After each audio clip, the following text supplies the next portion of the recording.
One. Let's go!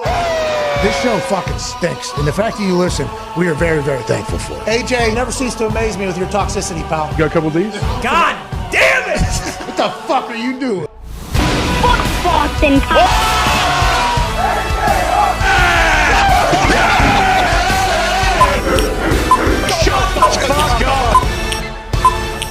Hello, beautiful people. Welcome to our humble abode, the FanDuel Thunderdome, on this Winter Wednesday, November 30th, 2022. This sports show starts right now. Football!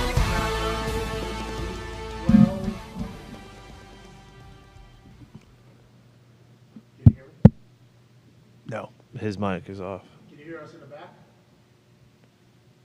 No. Okay. So let's, Oh no. how'd this happen? Can you hear me now? No. No sound? Question mark? Can you zoom in on this? And can somebody in the comment, can the comments can somebody read the comments to see if there's any sound going out, as opposed to just where we are? Oh, was that? I think it sounds like it's just your microphone that D-Bud has turned it off. Oh, our mics are good. D-Bud. Yeah, you guys are good. Oh, okay. Oh, Okay, so Pat doesn't have sound right now. No. Zito's working on it. we have no idea what happened. You're good. Hello, beautiful people. It is Winter Wednesday, November 30th, 2022. It is great having you here. The Toxic Table looks even better than it normally looks. Hell yeah! Boston Connor, how you doing today, pal? So good. How are you? D-Bud, were you talking to your mic to see if yours is working? No. D-Bud is not working My now. ear things aren't working. I can't hear anything. Can you hear? I can, but I don't know if that's because you're standing right next to me or if. My ear things are working now. Mic check, mic check. Okay, D-Bud's back. Okay. Hello? There we go. The more things change, the more they stay the same.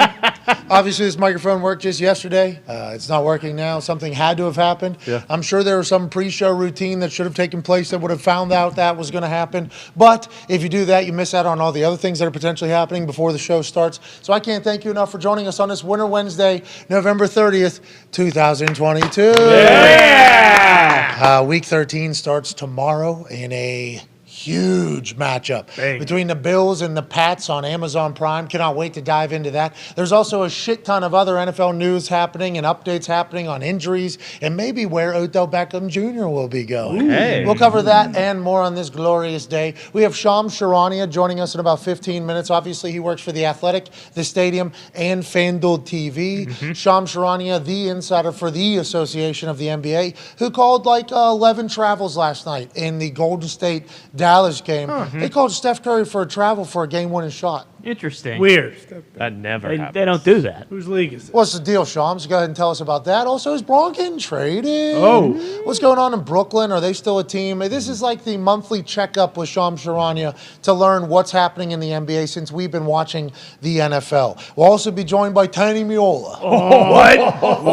That's right, the original Captain America, the goalie for the 1996, I believe, United States soccer team. He was an absolute stallion in the net, obviously Paisano, who did his thing. I met him when I was, I guess, 9 or 10 years old at a con soccer camp hosted by Tony Meola. Got to kick a penalty against him. There was a line of kids about my age. They were all back there, and everybody was kind of just soft-footing it around there. I brought the hammer. I scored on Tony Meola as a 10-year-old. I'm sure he remembers that. I'm sure that is a nightmare that he has to deal with. But he is, whenever he starts talking about soccer, we need to listen. That's right. Tony Meola's been there, been in the World Cup, been in the Olympics, done the whole thing. The United States have advanced to the round of 16 because of Christian Pulisic, who scored a goal yesterday against Iran. And the Iran players are now worried about going home, I guess, because of what potentially happened not only at the World Cup, but during their national anthem when they didn't sing, allegedly, is what happened. They better act right. Who knows? That's happening in 2022. Let's remember that when we start thinking about where we are as a society, where we hope to get to at some point. So we'll talk to Tony Meola. Darius Butler is here live in studio. D-But, thanks for letting me know that the microphone was back working on this side of the stage. Yep. And also, thank you for the everything DB you're going to do today. I'm sure it's going to be fantastic. It's going to be fun. Got a lot of good plays from this past week. Do you think that what Aaron said about Blankenship yesterday was warranted? Do you think there are some times where maybe the offense fucks up and defense steals a pick and maybe there's too much credit given to the defensive side of the ball? Or do you think there's never any credit given to anybody on DB, so yesterday is just kind of status quo and what was said about Blankenship? Kind of status quo. Blankenship made a great play, in my opinion. Could have done something differently with the tight end. Could have came a little flatter, but it was a great play out of the post. I think that's safety. I think Blankenship makes the play either way. Secondary's been playing well this year, I feel like, across the board. That's why the offenses haven't been as great, and the games have been kind of boring. I think secondary play has a big part of that, right? Yes. Sorry, some of the defenses, some of the secondaries. Oh, some of them are trash. Philly being one Some of them. of them are trash. You lose your starter back there, a guy steps in, and on that play, he actually had to change responsibilities because of the motion. And just been on the right page. That's obviously showing that guys are getting coached up right, too. Okay. Well, I can't wait to hear what everything DB has in store for us today of Week 12 NFL season, looking into Week 13. The Talks Table's here at Boston Connor, at Ty Schmidt. How you boys doing? Hey, pretty good. Fantastic. Not too bad. How you doing? Week 13. I know. Yeah. Unbelievable. Wild. Well, every time I say the date, because, on the sheet that Connor puts together every single day, that it's kind of a collection of all the thoughts of everybody in the group text about what the most important subjects are. At the top, it always has the date, which is like a good title right up there at the top. That's right. Sure. Always has the date. I remember looking down there, it was like a November 12th or something like that. And going like, holy fuck. The day's gone. Bro, November 30th? We're all December is tomorrow. It's Christmas. Tomorrow's going to say December. Christmas tomorrow? It's post-Thanksgiving right now. Wow. I mean, it is Christmas season. Yeah. We are fully in. Watch Home Alone last night. Ooh, Lost in New York. Yeah, went 2. Sorry, Number 2. Home Alone 2 last Nice. night. Fell asleep before the Sticky Finger Bandits. Okay. Was going to take a photo of that and post it because of what happened yesterday. Sure, right. One of my most proud moments. Honestly, there are limited times where I go, Brain, what a good job there. As Aaron's talking about, learning about being tough from the guy that played football before him, Brett Favre at Green Bay. My brain literally was like, we're in holiday season. Brett Favre, what did he do? Didn't just steal from the poor. Yeah, he did that. What else? Oh, he is the actual Sticky Finger Bandits. Yep, that's right. From Home Alone 2 in New York. So then I mentioned that to Aaron. I think it took a couple seconds for everything to settle in. And then there was a Jesus. I was just waiting. And my brain was like so happy. I was so pumped. I'm like, good for you, man. Way to put that together. And we have to make sure that is mentioned every time that man's mentioned. Have to. Because that is a big deal that happened. Oh, yeah. That's a big deal. Now, obviously, Brett Favre Enterprises is alleging that this is all wrong. That's right. And I can't Big wait. ruse. And I can't wait to hear BFE. BFE, Drop BFE. Brett Favre Enterprises. I can't wait for bumfuck Egypt to drop Brett Favre Enterprises' side of the story, and we will judge it accordingly. Right. But for the information that we have currently, every time his name gets brought up, we have to mention Hands are tied. Have to do it. Well, he tied the hands of the poor people Yes. and took money right out of their pockets. That's right.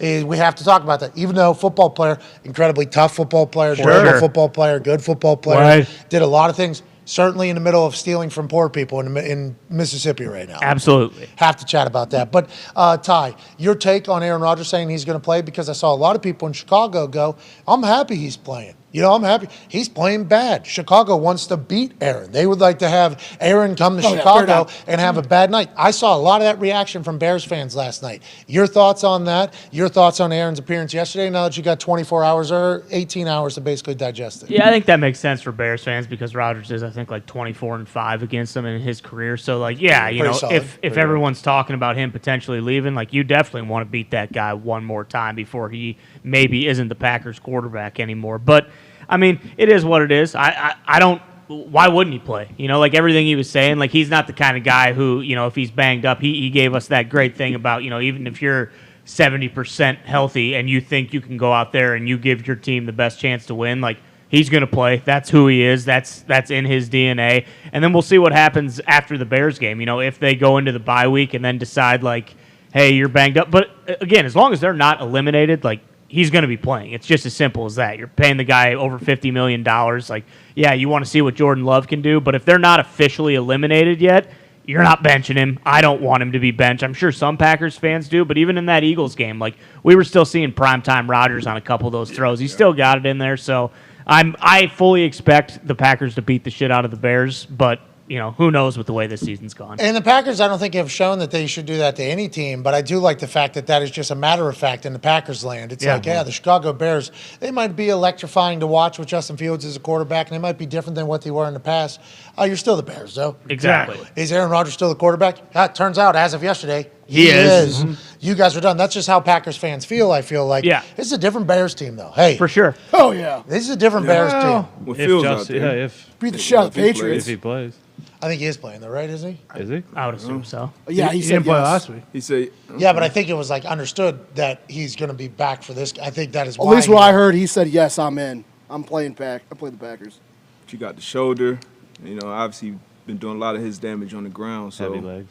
probably going to, We don't know if he has probably, heavy legs. probably going to limit that run a little bit. They were resting him in the middle of practice as a 24-year-old, which Breathing, is resting. surprising. Aaron talked about the breathing and how it goes into his meditation and yoga and everything he did. He started doing 10 years ago, and how it has helped him because I think who asked him?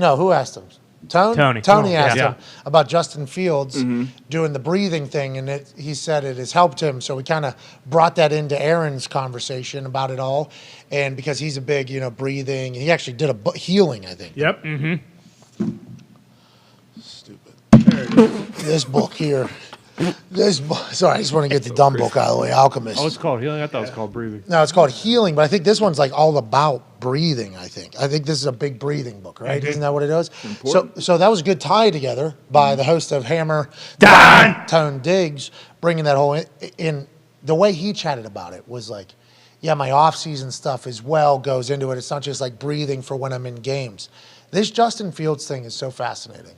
Because massive game this weekend. Let's hope he plays. And remember, Aaron and he have chatted numerous times. And who knows if he appreciates and respects Aaron. I would assume he does because it feels like every single player that plays in the NFL has respect for Aaron Rodgers as opposed to the people that are in the media. It's complete opposite. He said, hey, keep this rivalry special. Bears, Packers, keep this a thing. This doesn't happen in the NFL, really. It seems like there's a lot of turnover on teams. Yeah. So half of teams are in and out every single year. So, acting like somebody that just got signed a week and a half before that to be hey, this is the fucking Bears. We'll lose the Packers. Aaron was telling Justin Fields, hey, make this, keep this a thing because it doesn't happen a lot in the NFL, which is real. Normally, players will start having, Tom and Peyton. Yeah. The Colts and the Patriots had a rivalry because Tom and Peyton. Is it a rivalry, and will it be a rivalry for the next 20 years? We shall see. But it wasn't like the Packers and the Bears that have been a rival since the fucking beginning of the whole thing. Yeah. This is a rivalry. It's a college feel. So I'm happy to hear that Justin Fields is going to probably play. I guess that's what it sounds like. But even if he is banged up and he's playing it, I like the fact that they're keeping this thing a real thing when both teams aren't really in any real conversations for anything this year, which is vastly different. Yeah, for sure. And maybe part of it too is he looks at what Jalen Hurts did against the fucking Packers on Sunday night. It's I'm playing against these guys. I'll rush for 200 yards against the Packers. I don't need either shoulder. Yeah, No. exactly. What he are we really worried? doesn't. We're worried about this. No. I got these. You see my legs, put them next to Jalen Hurts, similar size. We have similar workouts, similar running styles. Oh, yeah. Similar playing styles. Let's just do what they did, and then we don't even really have to worry about throwing the ball much at all. Unless we just want to. At the end, if we just want to fuck around, we can do that. But let's talk about Aaron Rodgers a little bit. And let's talk about the Packers.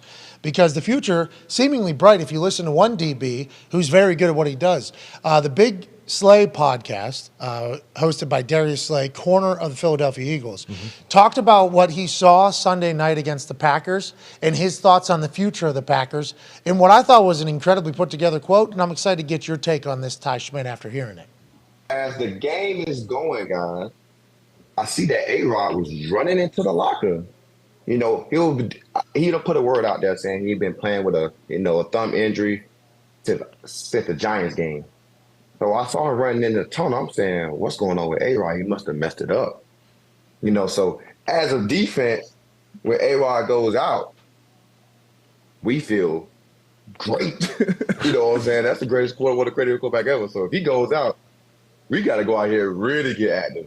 The D-line get a little hungrier because they be like, okay, got a young buck coming in. I can go get after the quarterback because, A-Rod makes a lot of checks and a lot of communication at the line of scrimmage. That's hard to sack.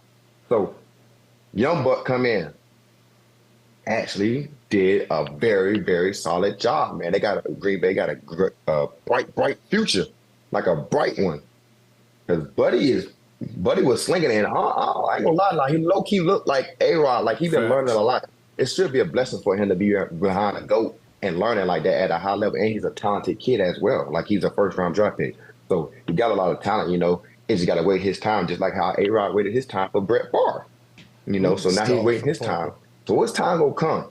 And you can see like the gunslinging mentality he had, just like him. Like they with the quick release, the flick and picking the back leg up. He's copy and pasting him for sure. Which that's a great player to be copy and pasting from. yeah, I think that's by the way, Darius Slay, I didn't know he had a podcast. No. If it's like it sounds like it's a great podcast. Yeah. Big Play Slay.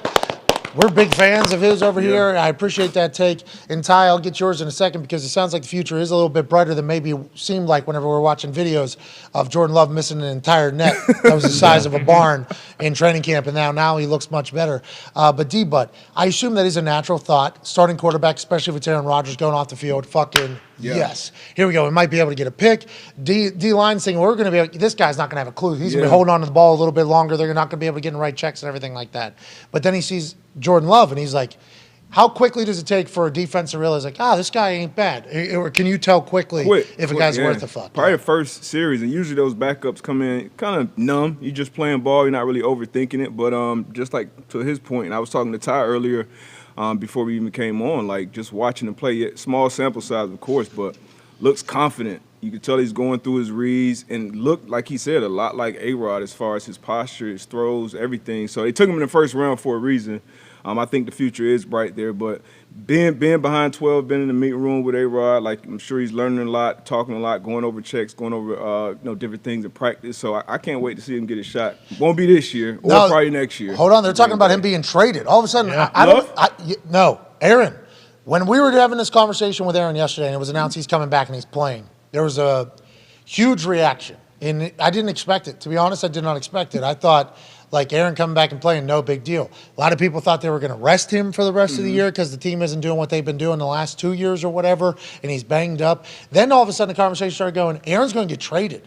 Where is he going to get traded to? Because they're going to want to move on to Jordan Love because of what Big Play Slay said, what you said, like the future's there. They got to move on. Aaron is obviously not the right fit anymore. That started happening on the internet yesterday. I was like, did I miss something? I feel like did Aaron say he doesn't want to play there anymore? He didn't. This became the conversation, a natural one.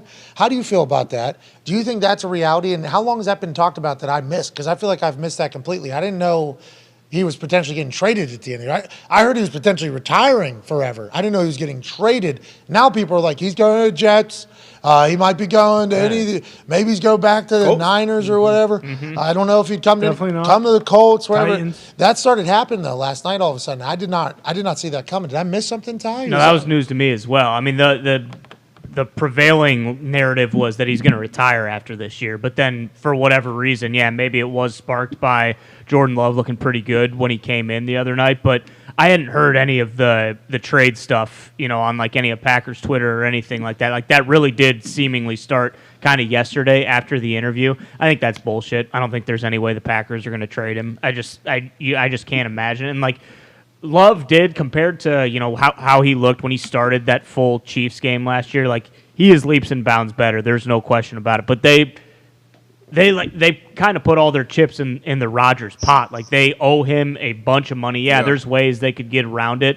But also with Love too. Like, and I don't know. Again, I'm not trying to shit on the guy because as a Packers fan, like obviously I want him to. I want it to be just kind of like the Brett to Aaron to Jordan, like that would be great. But also, they were getting beat by 14 when he scored that touchdown. It wasn't necessarily a close game. Like it ended up being closer than it really was. He threw 9 passes. Like I don't know if that small sample size is enough to say, okay, fuck it. Yep, Rodgers, let's trade him. Let's get rid of him. We got our guy in Love. Let's kind of move full steam ahead towards him. Like I just don't know if you can do that yet. If they want to trade him too, like to Indianapolis or something, like. We understand. Like Colts would love Jordan's that. so good. Jordan Love was so good. Oh, Jordan to so the good, Colts. Great player. No. Aaron Rodgers. Oh. Because Jordan Love was so good. Jeff Saturday played with A-Rod. He knows him. Oh, yeah. Mm-hmm. Good friends. Oh, yeah.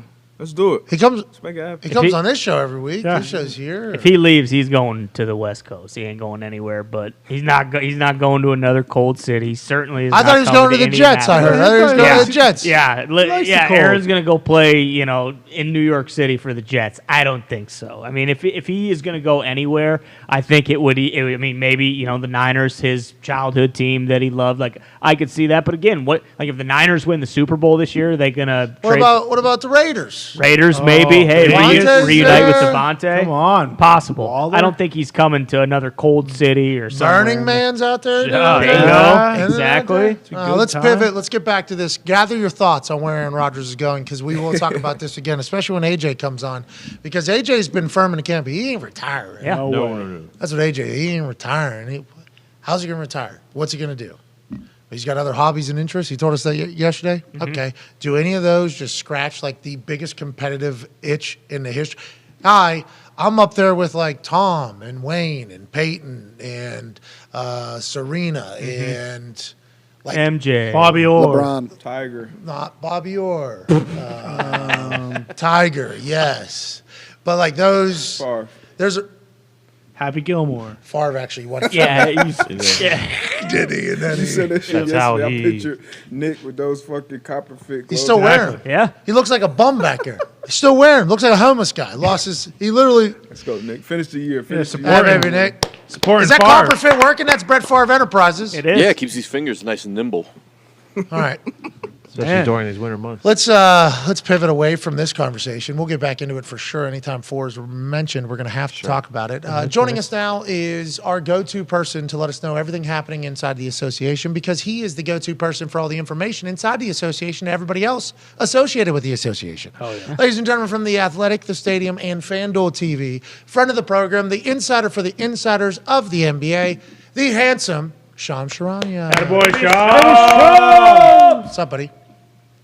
Pat, what's up? How's everything? You doing all right? Hey, fantastic. How are you? How's FanDuel TV going? You enjoying it? We're seeing some clips. We're not watching as much as we should. When it gets closer to playoffs, we'll dive in because we're going to need some gambling. Come on, Pat. We need you to come on the show. Hopefully soon. Let's speak that into existence. Some crossover, PMS, run it back crossover. I'm just throwing it out there. I know the show's basketball going well. Yeah. The show's going good. Monday, Tuesday, Wednesday, 10 a.m. Eastern time. Michelle Beadle, Chandler Parsons, Eddie Gonzalez. I think you and Chandler Parsons would act really well. I think you guys are both smooth operators. So. I love the way he's made a lot of cake, right? Oh, yeah. I mean, Parsons, not that I want to pocket watch, but I think he's a person that people have been pocket watching for a long time. I'm a big fan. Guy's got a great shot, too. Oh, yeah. Silky smooth. He'll come in here to the Thunderdome and light this thing up, just like you, Shams. We've seen you crossing people up for ads. Whoop. I mean, you're doing your thing. I would love to come on the program. You just let me know when you guys need me. Can't wait to chit-chat. I believe Zito just dropped in my ear there while you were chit-chatting about me and Chandler Parsons maybe getting along, about maybe some breaking news happening in the NBA world with Mr. Middleton. Is that true? I should have kept up a little bit more. And James Harden, I believe there's some breaking news out of the NBA is what Zito just told me. Is that accurate?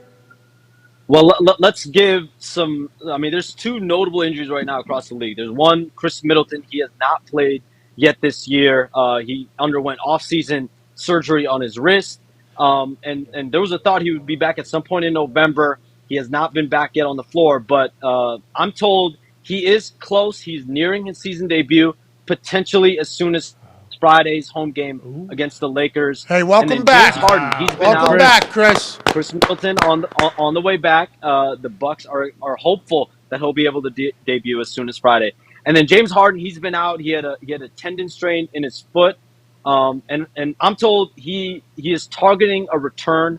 They're on a 3-game road trip. He's targeting a return on this road trip. Most likely that final game of the trip next Monday in Houston. So it would be a return in Houston of sorts for James Harden. All right, welcome back, James. Jimmy. Go celebrate after that big-time comeback win, too, in any of the old places you used to stomp around in, James. Congratulations to both those guys with incredible rehab to the injury. All the hard work is going to pay off. They're going to be on TV Thursday and Monday. The boys are back in town. Congrats to both Chris and James. Happy for it. Go boys. All right, let's talk about that Sixers team. Are they good? Do they stink? I remember the beginning of the season there was a lot of maybe this is the year Embiid's the guy. He's going to win MVP. James Harden is there. They get hurt. They're not good anymore. Are they going to be good? What's happening with the Sixers right now, Shams? For those of us that maybe haven't kept up as much as we should. The Sixers have the talent. You have James Harden, you have Joel Embiid. Tyrese Maxey is also out. He's hopefully going to be back in the coming weeks as well. I don't think talent is the problem for this team. I mean, when you look at the roster, Tobias Harris is their fourth option. We saw what he did the other week against Brooklyn. He had 20-some points. He had a double-double. He's playing at a really solid level. And he's the fourth option on this team on most nights. So the talent's there. What they need to figure out for sure is once these guys are back, Doc Rivers has spoke about it, once James Harden's back on this lineup, how do they gel? Because, Pat, there's like two different styles of this team. When it's just Joel Embiid, they just pound it down low to him, and he's able to have control of the game inside out. When James Harden is healthy and he's on the floor, you have a tendency because of how great he is. You want to play run and gun. You want to play faster. You want to have him get other teammates involved. And James Harden is the focal point. How can they blend this team? Because they have the talent. George Niang's playing at a good level. He's shooting the ball well. Shake Milton. Yeah. Like, they have these guys that are coming off the bench scoring points with James Harden out. So the talent is there. It's how can Doc Rivers get this group to coexist once everyone is on the floor together? Doc Rivers, good coach, right? Is that on him to figure out? Is that how the NBA works? Like, is the coach going to get blamed if they can't figure it out, or is it always the players? How does the NBA judge that type of situation? I mean, usually the coach is the easiest one to blame, right? Especially when you have guys making as much as James Harden is, 30 million, 40, Joel's making 40, 50 million. Tyrese Maxey is going to probably be a maximum contract guy as well. So when you have guys making that much money, the easiest person to blame is the coach. But I think, for this team, it's a lot of these guys are going to have to take the onus as well, right? And it's going to be a lot of sacrifice. There's going to be a lot of communication, and a lot of that does for sure fall on everyone, coaches, players, front office. So James Harden, we just brought him up. You said different style of play. He does, he's classic. I'm just going to put it through my legs like 15 times, and then you reach, I'm going to step back, and I'm going to shoot it. Mm-hmm. That's a travel now. Is the NBA calling travel? That happened last night, Golden State and Dallas. I heard Steph Curry did a step back last night in a big-time moment. They called travel. Luka got one last night. Is this the thing? Is the NBA like, we're playing by rules now? Is that something that's happening? I saw there's been – I think there was 10 travel calls last night in that Warriors-Mavericks game. I don't remember the last time there were 10 travel calls. So I'm not told of like a point of emphasis that was given to the referees, but usually what happens over the course of a season, like let me take you guys a peek behind the curtains. The refs, the competition committee of the NBA, which includes owners, players, front office, league, they all discuss issues that go on, and sometimes there is focal point issues that emerge as the year goes on. Bench decorum, guys that are standing up and cheering. We've seen those guys get technical fouls. We've seen more palming violations. We've seen, as the year's gone on, more traveling calls. So I assume this is something that's being discussed among the referees. But, yeah, I mean, it's very interesting. There are these travel calls that aren't always called. Steve Kerr said it recently, like, if you're going to call every travel, there's going to be a lot more, on a nightly basis. Yeah, and I think that's what we all just kind of come to understand with the NBA. Like, this is just because there's always the video, because you're playing 82 games, and there's so many inbounds that are going to happen where guys just walk like 6 steps and then they start dribbling it on an inbound, and the ref's still counting, and they're like, they don't even call this. It's like, there is 10,000 of those every single season that happens. If they were going to call everything, that'd be interesting. It's little games. You couldn't even play. You couldn't even play. Like, guys are palming. I mean, if you watch games, guys are palming the ball all the time. Shit. And so you can't. And it's like Jordan Poole was the one guy that was really targeted the other week recently. So I don't know. It's a tough situation. The Ruffs have it tough. There's no question about it. Yeah, Luka like dribbles in slow mo, right? Mm-hmm. Like that's like his gift. And now they're gonna start calling it. Is it all because of Luka? What is it? What? Can't call on Luka. I don't think it's on one player. I mean, they haven't really called it on Luka. He got called for, I think, a couple travels last night. Then he had that 8-second violation. That's what we're saying. That's what and it was in that game that he's playing in that there's like 11 or 10 travels called out of nowhere. Has this been happening, or is that just the biggest game that it's happened in and I didn't notice? I think that's the biggest game, but even with the Warriors recently, Steve Kerr's talked about how, we're going to call a travel, a palming on all these plays. like there'd be a bunch. So the Warriors have definitely been hit. So I don't know if this is just a focal point with Warriors games, or I'm sure Warriors fans probably think so. That's right, but, fundamental basketball. That's right, get back to the fundamentals. Yep. We need to see point guards dribbling like this, like it used to be back in the day. 5 That's passes before you can shoot. Boom. And let's have good form, too. If they don't have form, I want fucking personal. Yep. Yeah, get that thing out there. I'm happy for the NBA figuring it out because it's no more flopping around too, right? I think the Olympics happened. Yes. And then the Olympics changed the game in the NBA, right? Didn't that happen this year? Well, Pat, another thing that we're seeing, limited in the league right now is the take fouls. I don't know how much you guys got, irritated by that, but last 2 years, sick of it. It's like anytime there was a fast break, all right, foul. Like there's a 3-on-1, a 4-on-1, and guys would just foul, and it would kill the momentum of the game. It would kill fast breaks. So they've got rid of that, and literally, I think these games are as smooth and as clean as we've seen in years. So kudos to the NBA for that, but I don't know what they're going to do about these traveling palming. How do they get rid of that, Sean? How do they get rid of that take foul? They just not call it? No, so what they did was now if a player commits basically an uncommon foul, right, you're clearly not trying to play defense or go for the ball or go for a steal, you commit a take foul, it's basically one free throw and you get the ball back, which is a change. So, so now it's basically, like Pat said, it's you get a technical foul free throw and you get the ball back. So that's why players don't want to put themselves in that situation, right? You're basically giving a team a free point. But we've still seen a few of them this year. Paul George got called for one earlier in the year. So it's not like they're completely eliminated. You probably see one a week just because guys forget that this is the new rule. Last question for me here. LeBron James, Stephen A. Smith, who we enjoy around here. Oh, yeah. He was late to work the other day. Hey, Stephen A., what are you doing? Come on, Steve. Steve, what are you doing? Be a pro. Be a pro, Steve. Stephen A. He just got chewed out by Mad Dog earlier. Literally sat in the corner and Mad Dog yelled at him. Didn't even know he was late. I understand. I assumed something was happening where it happened. But Stephen A.'s been talking about Bron maybe being traded, right? And I feel like we respect Stephen A. and I respect Stephen A. and Stephen A. knows people everywhere. Is that something that's even is that potentially happening? What's going on with LeBron and Lakers? They suck, right? Is that something that still happens or what's going on there? Yeah, LeBron James signed an extension in the offseason. So here's breaking news. He is not eligible to be traded this season. So, I guess. Whoa! What? Breaking! Never say never. Breaking news. He is not, because he signed an extension, he is not eligible to be traded. It's more an extension rule, so maybe that's the rule that's lost on some people. But listen, I think depending on how this Lakers season goes, I think you have to keep an open mind to a lot of different things if you're the Lakers, right? Because you have LeBron James, who's obviously at the twilight. He's still an amazing player. But he's gonna, after this year, have only one guaranteed year on his contract. AD's only gonna have, I believe, one guaranteed year on his contract. So you just don't know the future if this team isn't gonna make the playoffs or the play-in this year. What can happen? But I know for right now, the goal for the Lakers, they're gonna keep an open mind. What can we do with big name players?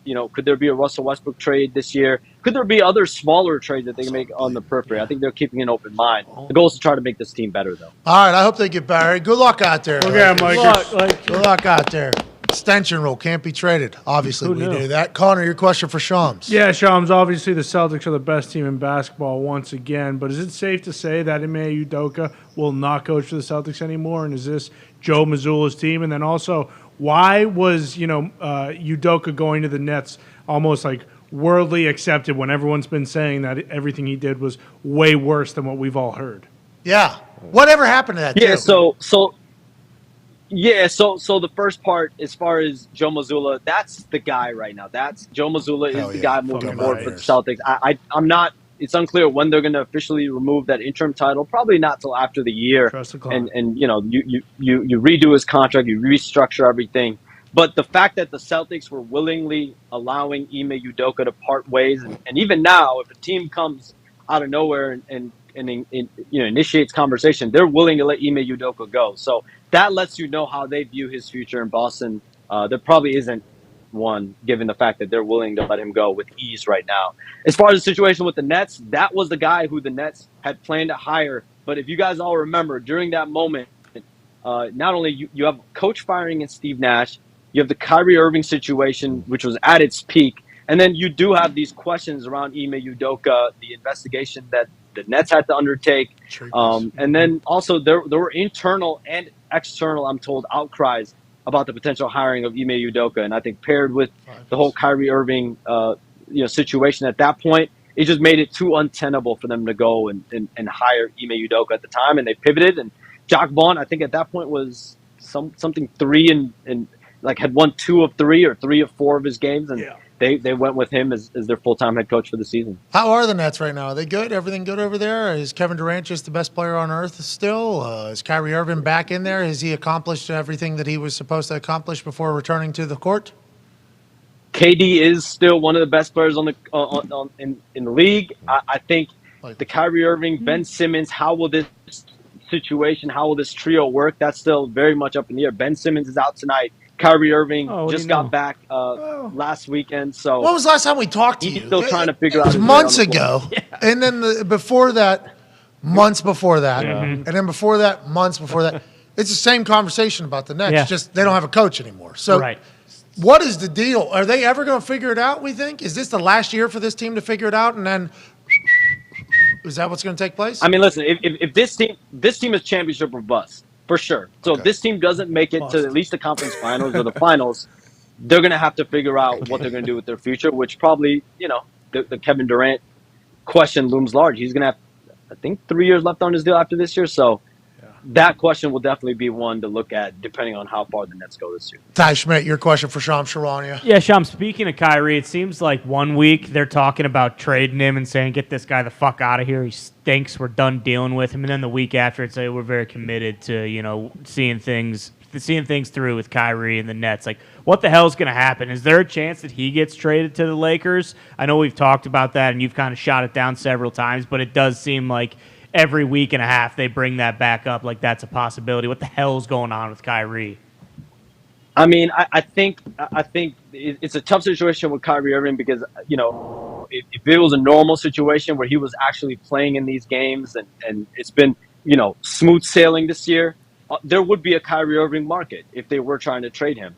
But right now, there just is not a market place. And that's just the reality of the situation. Now, he needs to get on the court, playing games, because we've seen him. The other night, guys, in their win against Orlando, Kyrie Irving, Kevin Durant accounted for 60% of the Nets' offense. Like, that's the burden that team and those two players have there. So Kyrie Irving still got it. He just needs to be on the floor and produce and perform. And then at that point, I do think a market can start to form. I'm not sure if the Lakers have any new interest there, but there's going to be a Kyrie Irving suitor. He just needs to play games.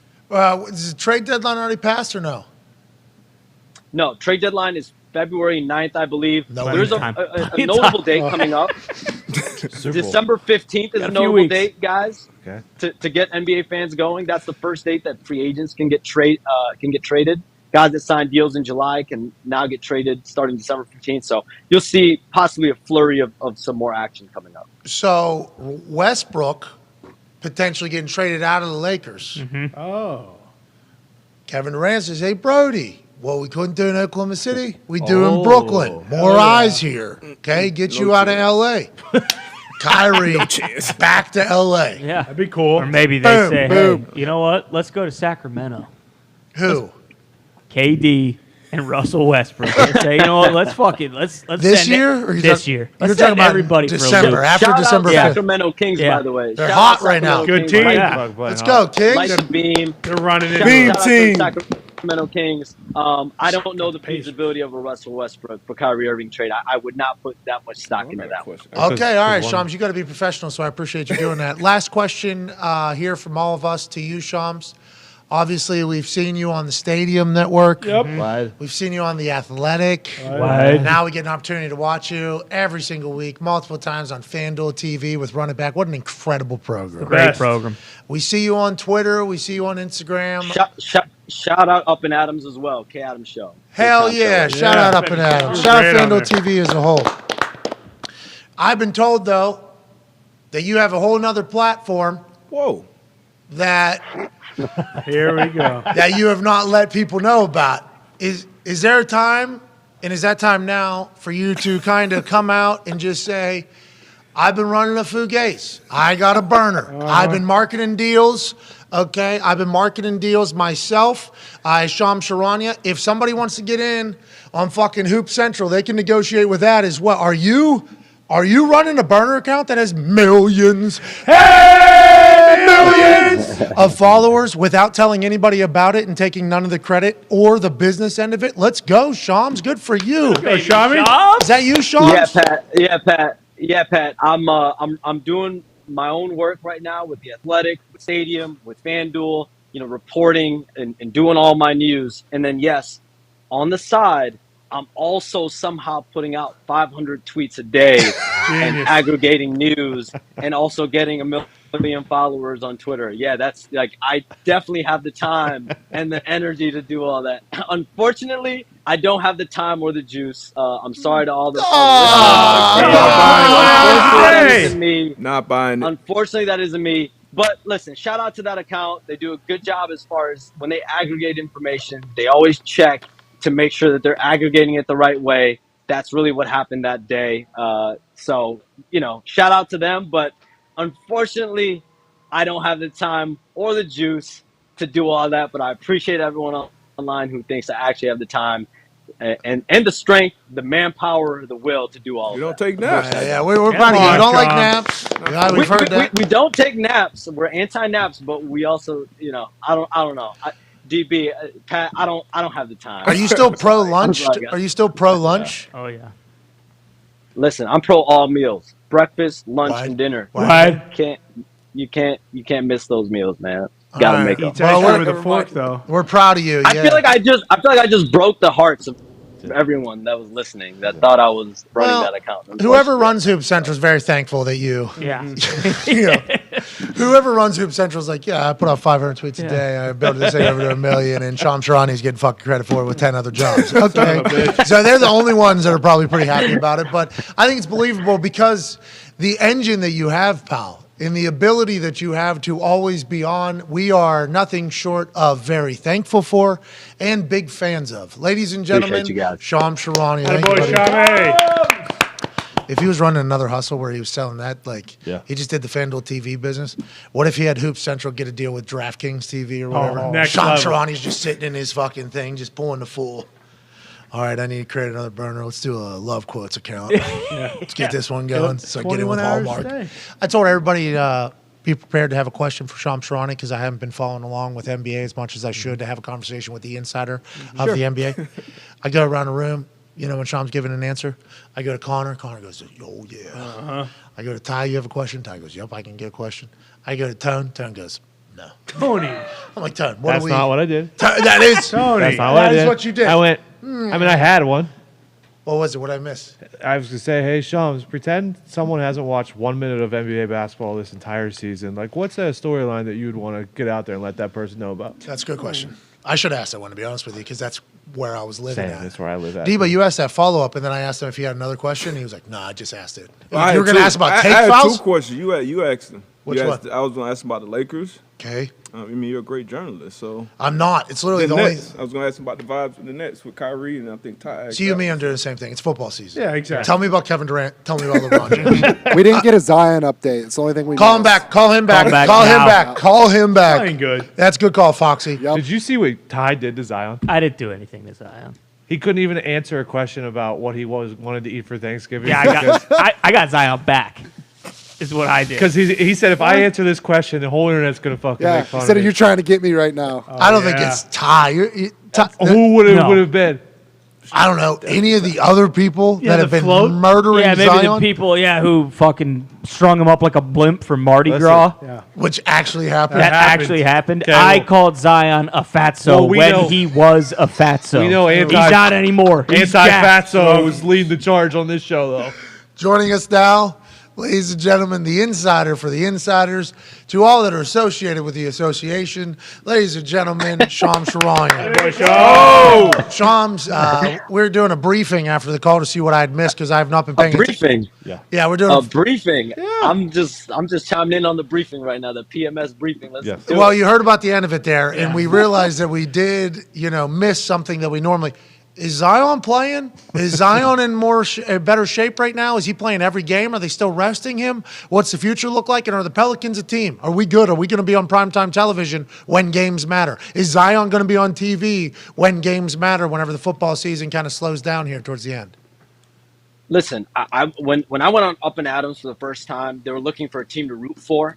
Like, the Pelicans are that team because of how young they are. You want to root for a guy like Zion Williamson, the way that, he's only played 100. I think he just reached 100 games in his career. Congratulations, Zion. That's it. There's 82. Second highest point total behind, I think, Michael Jordan in those 100 games. Like, that's an impressive team. Thank you, Zion. Congrats, young king.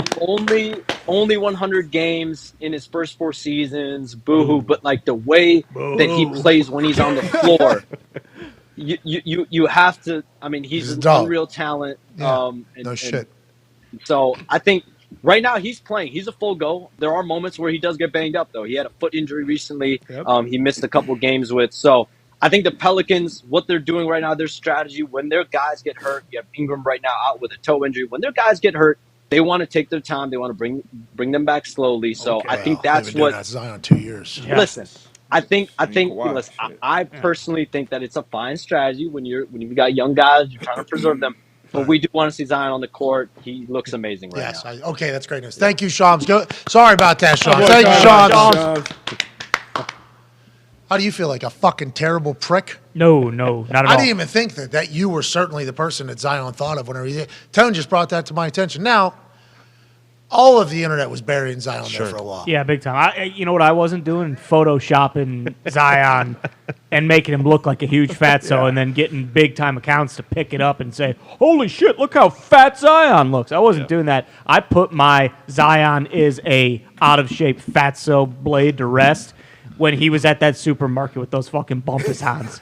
And they were jumping around. I said, this guy, hey, you know what? You're going to get in shape if you have to control these beasts at all times. Said Zion's going to be good to go next year. Yeah. And it was last year. It was last year. Will and behold, Zion's back. And he's in great shape. You weren't the one on team 0 or whatever number he wears that said, hey, Zion, wear the big red velour suit to that fucking basketball game. Yeah, that was a tough look. Yep. That was a tough look. Him in that niche grocery store with those dogs. And then a week later, he fucking takes off. Dents the court when he's jumping. There they are. Boom. The bump is hot. Boom. Where the fuck did Darius just go? I've had to piss since 12:03. This prick just walked out. Darius, when we had no sound on these microphones, we had to pee, Darius. Come on. That's a part of the show, D-Butt. What the hell? What do you think this is? Builds grit. He's an absolute menace.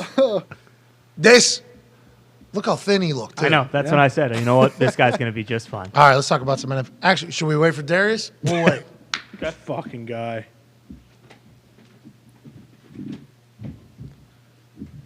Boom. Boom. Boom. Boom. Boom. Boom. Boom.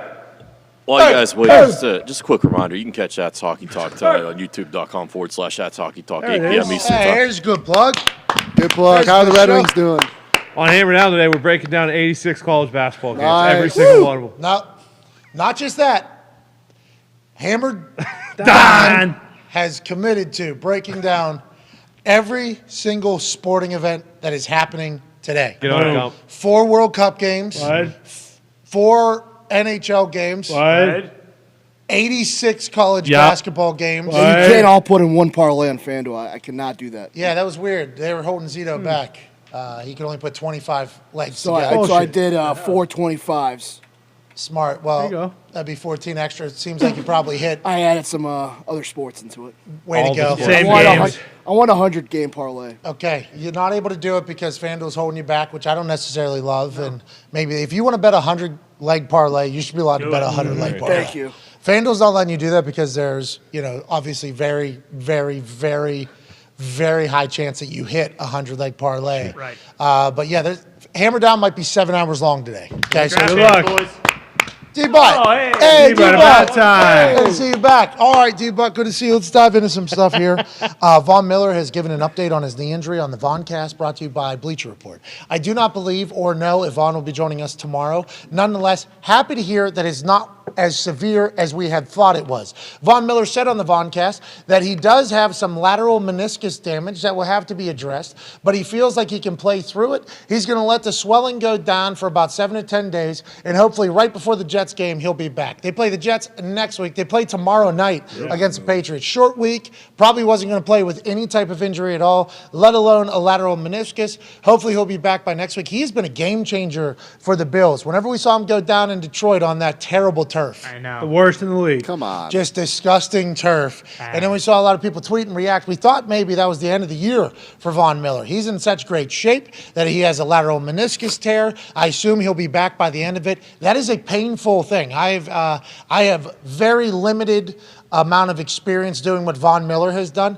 I've made 24 tackles. Okay, let's not get crazy. I've had to run more than 5 steps a few times on a football field, but certainly not every single time I lined up did I have to be explosive and rip and everything like that. That is a massive painful thing, and it catches.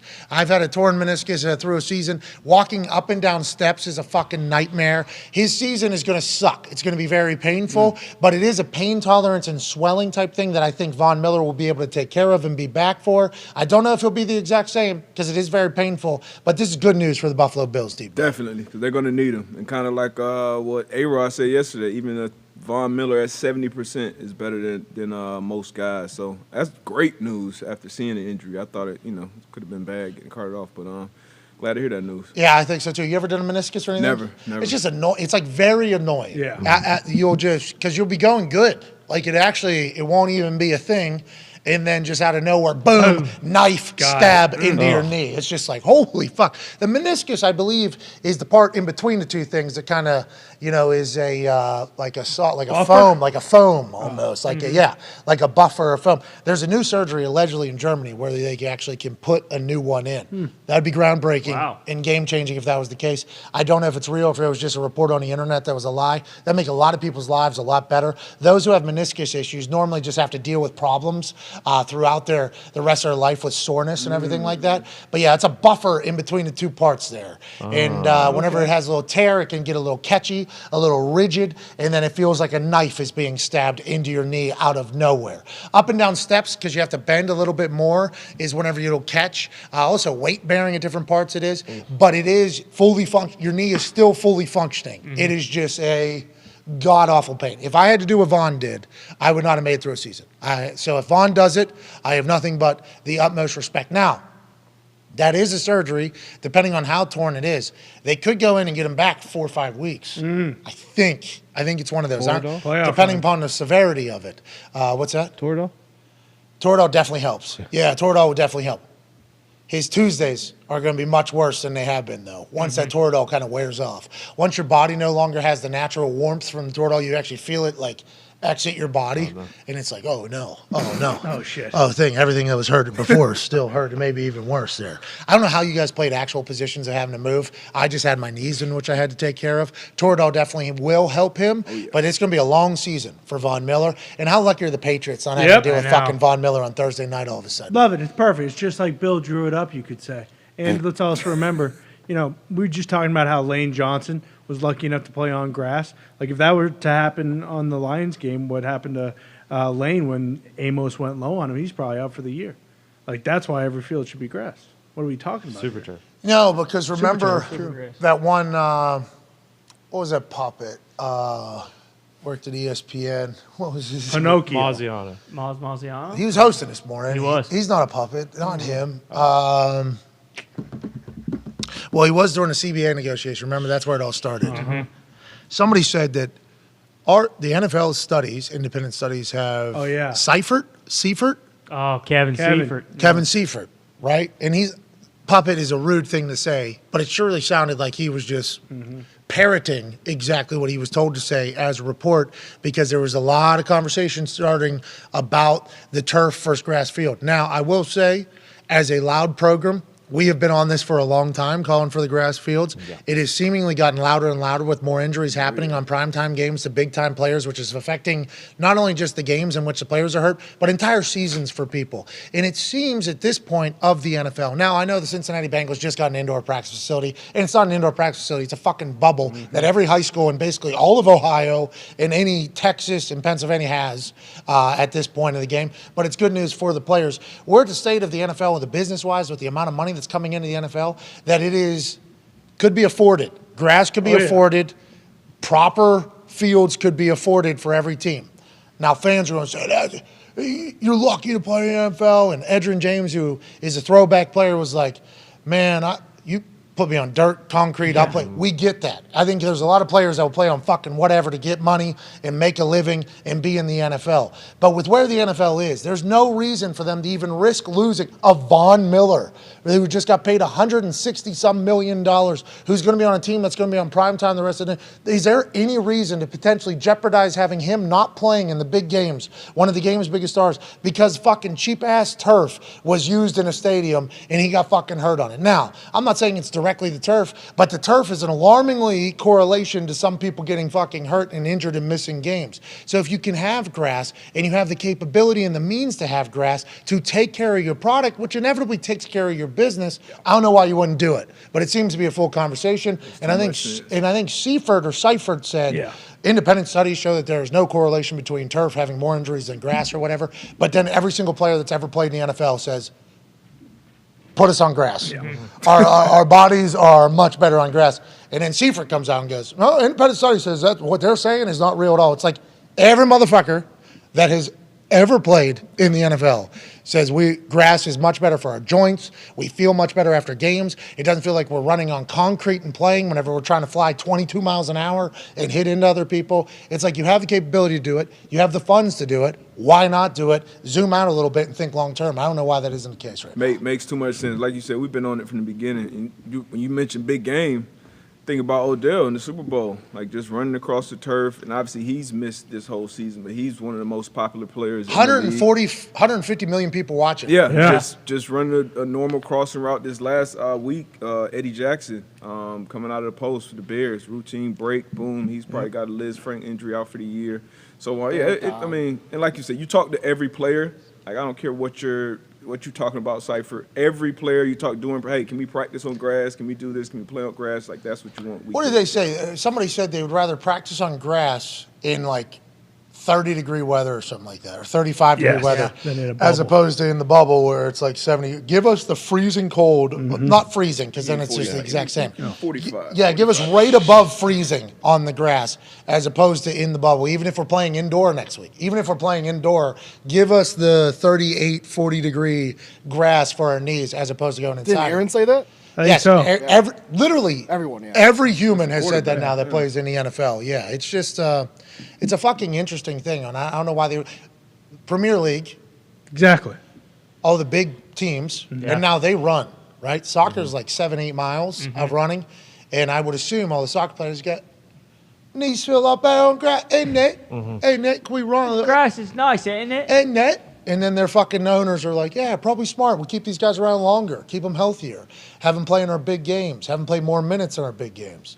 Yeah, we should just invest in this fucking thing that they have created where the grass somehow has like fake sun shining on it from the bottom and a water thing happening. Like the science experiments that we've all had have worked. Yeah. They've gotten to the point where they can grow this grass on a cement bottom with the exact feel as and it can just pick up and move. Like, we have the technology. I think it should happen, personally. Yeah. And I assume Von Miller's going to talk about that at some point because he has pointed out the supergrass. Yeah, supergrass. Which is what we are talking about in this entire thing. But it's probably never going to happen where it's going to be uniform, right? Because, like, now every new stadium that gets built, for the most part, they use field turf. Like every one of them. Like, there's not even a thought that they're going to put natural grass in. The Vegas one is grass, right?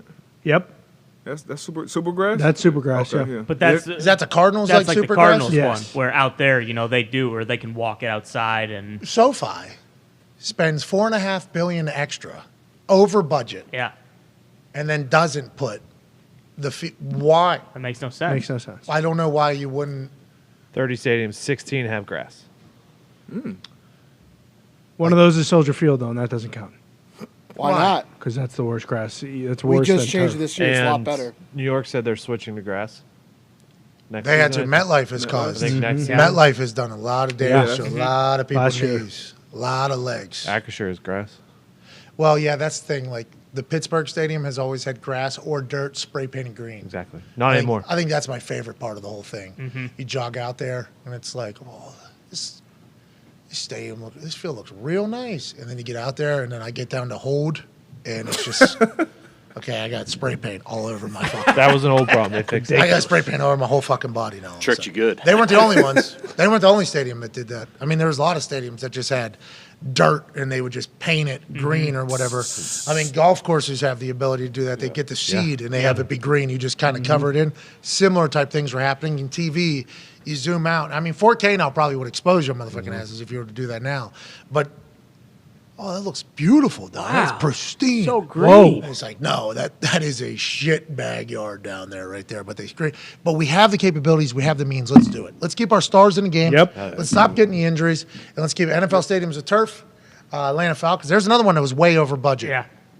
And they still put a turf thing in there. Highmark Stadium is getting a brand new renovation. I don't think grass is going to be something there because they're not getting a dome, although they are getting a canopy. A canopy, but it's not the whole 60%. thing. Not the whole thing, right? Yeah, so they won't be able to get grass field. Yeah. Yeah, true. Because the canopy in Buffalo doesn't cover the entire field. So 40% of the field would potentially get rained on or snowed on or ruined completely. I don't know why we don't just do it. Like, let's just do it. Yeah. You know what I mean? Ever have to play on like the baseball? Oh, yeah. Baseball? Oakland. Oakland out there was awesome. I never had to do it, fortunately. Oh, diamond's That dirt. shit looks Nice terrible. dirt. I used to always love watching games on that. That shit looks You're a terrible. baseball fan. Yeah. The thing about having to run Oh, yeah. Grass to dirt. and, like, make a play. Yeah, it seemed terrible, but it was awesome. Like, oh, shit, he's cutting across the shortstop right now. That's pretty sweet. He's turning two. Yeah. Let's go to some more stuff. Mike White is one of the most loved players in the locker room, says SNY over there covering the New York Jets.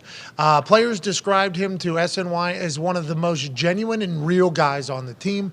Mike White is the Jets quarterback until he, not Zach Wilson, does something to change that, says everybody in the locker room via SNY, which I think we were in their studio 4 years ago, 5 years ago, so we appreciate their coverage. This comes after reports of last year, the locker room chanting Mike White, the fans chanting Mike White. Mike White went from, he's born and raised Fort Lauderdale, goes to USF, transfers to Western Kentucky, gets drafted by the Cowboys, then signed to the Jets. Has a lot of chips on his shoulder, I'd assume, can always spin it, has moxie, has character, has the locker room. He fucking wins, too, and puts up 300 yards almost every time he starts. I don't know what Bob Sala's thinking, but I think I know what it is now. I don't give a fuck that we spent a first rounder on. Everybody hates that guy. Give me this Mike White dude.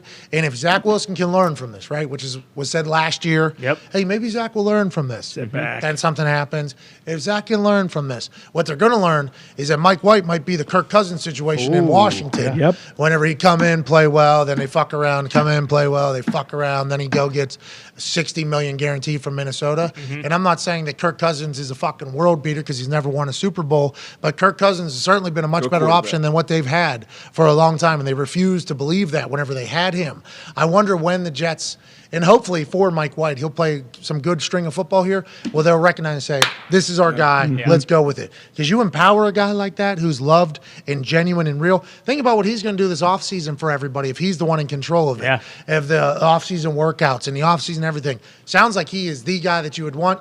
Hopefully continues to have some success. Big games coming. They're right in the thick of it. You know, good division, good record. And he's got good weapons, too. Garrett Wilson is a monster. Elijah Moore had Elijah a Moore, he's back. Shocker. You know, a couple backs if they stay out there. But I like Mike White, man. I do, too. I like him a lot. Seems like his teammates love him, too. What else do we need to talk about? Especially when you see that where it's like, yeah, we're talking about Mike White, but it's also just like a clearly veiled shot at Zach Wilson. Like, hey, this guy's one of the most genuine, like, down-to-earth dudes in the locker room. And it's like we all know that is the exact opposite of what we've heard about Zach Wilson. Hey, congrats to Mike White. Hey, Mike. Hasn't been an easy road. No. Fucking go and get it, pal. We're pulling for you. Let's take a break, and we'll be back on the other side with Hour 2 with AJ Hawk. There you go. We got Tony Miola joining us. Yes. Come on. Talk about the big United States victory yesterday that has advanced the men's team to the round of 16. Elimination play starts on Saturday against the Netherlands. Go. We should win that one. Uh-huh. We're not favored, but we should win that. Hell Speaking yeah. of winning, Darius Butler told me he's going to win 10 people $500 on this Winter Wednesday. Yeah, deep putts. D-Butt, you want to go ahead and knock down some putts? This green has become very difficult for people. AQ Shipley, who has a putting green in his backyard, was not able to put a single ball into the hole. You want 1 of 10. Sorry, he did put one single ball in the hole. I was trying to remember it all because he should not be as terrible as he was yesterday. And remember, he was saying, these are good putts. These are good putts. Putts are a result-oriented business. They know if you're a good putt or a bad putt is if they're in the hole or not. Darius Butler, a man who's just picked up golf recently, who's going to become an expert in it quickly. If he goes 2 of 5 here, 10 people will win $500 who randomly retweet this video, say something nice to somebody, and put their cash tag in there so we can pay you officially on Cash App. D-Butt? Oh, yeah. With his first putt. Ooh. Hey, that's a good run. Thought it was in. Good start. It's a good roll. Here you go, D-Butt. End over end. It went exactly where he aimed it. He thought it was a right to left break. He powered through You got to hit the ball, D-Butt. Oh, no. Must go 2 of 3 here on his final 3. D-Butt. Turns out golf is a difficult sport. Putting, a completely different sport, much harder than golf. Sure. All right, here you go. 2 for 2. You got this. First 3 were practice for... 2 for 2. Yeah. There you go. Easy. Walking in. Oh. Nobody wins. All right. Hour 2 will be on the other side. All right. That's tough. Hey, you're going to get better. What if he could? It's not just you. Remember, AQ put a whole fucking green in his backyard. He didn't make any. That's right. It's not you. It's the green. It's all right. All right. Be a friend, tell a friend. We're back in 5. Take 5. 5.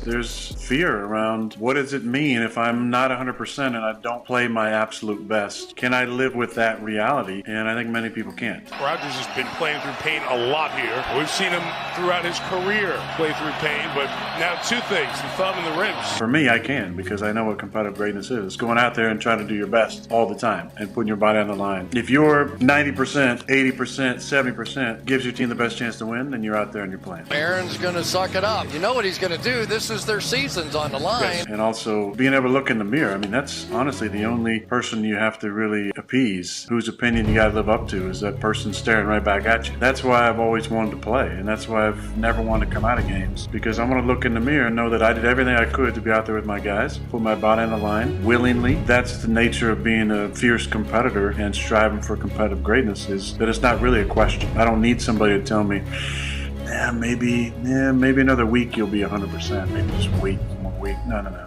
Felt like I was in a fucking movie right there, dude.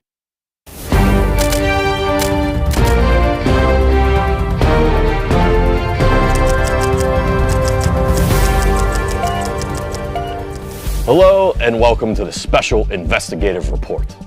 Much has been made in the media world on the life and charitable donations of the man Pat McAfee, especially lately with the rise of the ever-popular Pat McAfee Show, a show that in his own words, stinks. We thought it privy to dive into the inner workings and machinations of this tiny business, this small regional show that has reached international discourse. We sat down with the suit himself, Bruce Brown, to figure out what, where, when, why, and how they're able to give away so much money to the viewers of this incredible program. So yeah, when you enter a Pat McAfee Show giveaway or win a FanDuel merch picks contest on Sunday, essentially, the entire hashtag will be downloaded into an Excel file, and the winners will be randomized within that. And then we do a quick scumbag check, basically click on the profile and make sure, you aren't a robot or blocked by Pat. And then it'll be transferred over to Dirty Gertie, who creates the Winter Wednesday graphic, which then runs on the show each Wednesday in a commercial break. If you win over $599, we're going to need your email, or you can email giveaways@patmcafeeshow.com. If it's under $599, all we need is your cash tag. And if you win merch, obviously we need your size, address, and what you want from the store. Usually I'll just reply to you on Twitter. If you have any questions about any giveaway, whether it's cash that you either are waiting on or merch, yeah, you can just reach out to me on Twitter or email giveaways@patmcafeeshow.com. Please give us about 1 to 2 weeks to sort out your prize. That's typically how long it takes. But again, if you have any questions, just reach out to us. We reached out to PMI's money man himself, CFO Phil, for an on-camera interview. Regretfully, he declined the segment, but he did give us the salacious, juicy details. In an email correspondence, CFO Phil replied, $2.6 million year to date. Too much money. There you have it. $2.6 million given away, a pissed off CFO, and a show that quote unquote stinks. Good night, good morrow, good luck, and good fortunes.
Hey, What? let's go!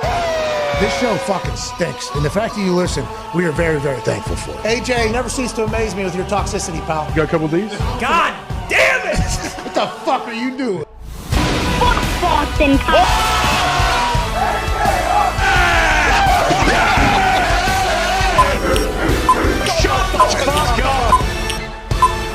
Hello, beautiful people.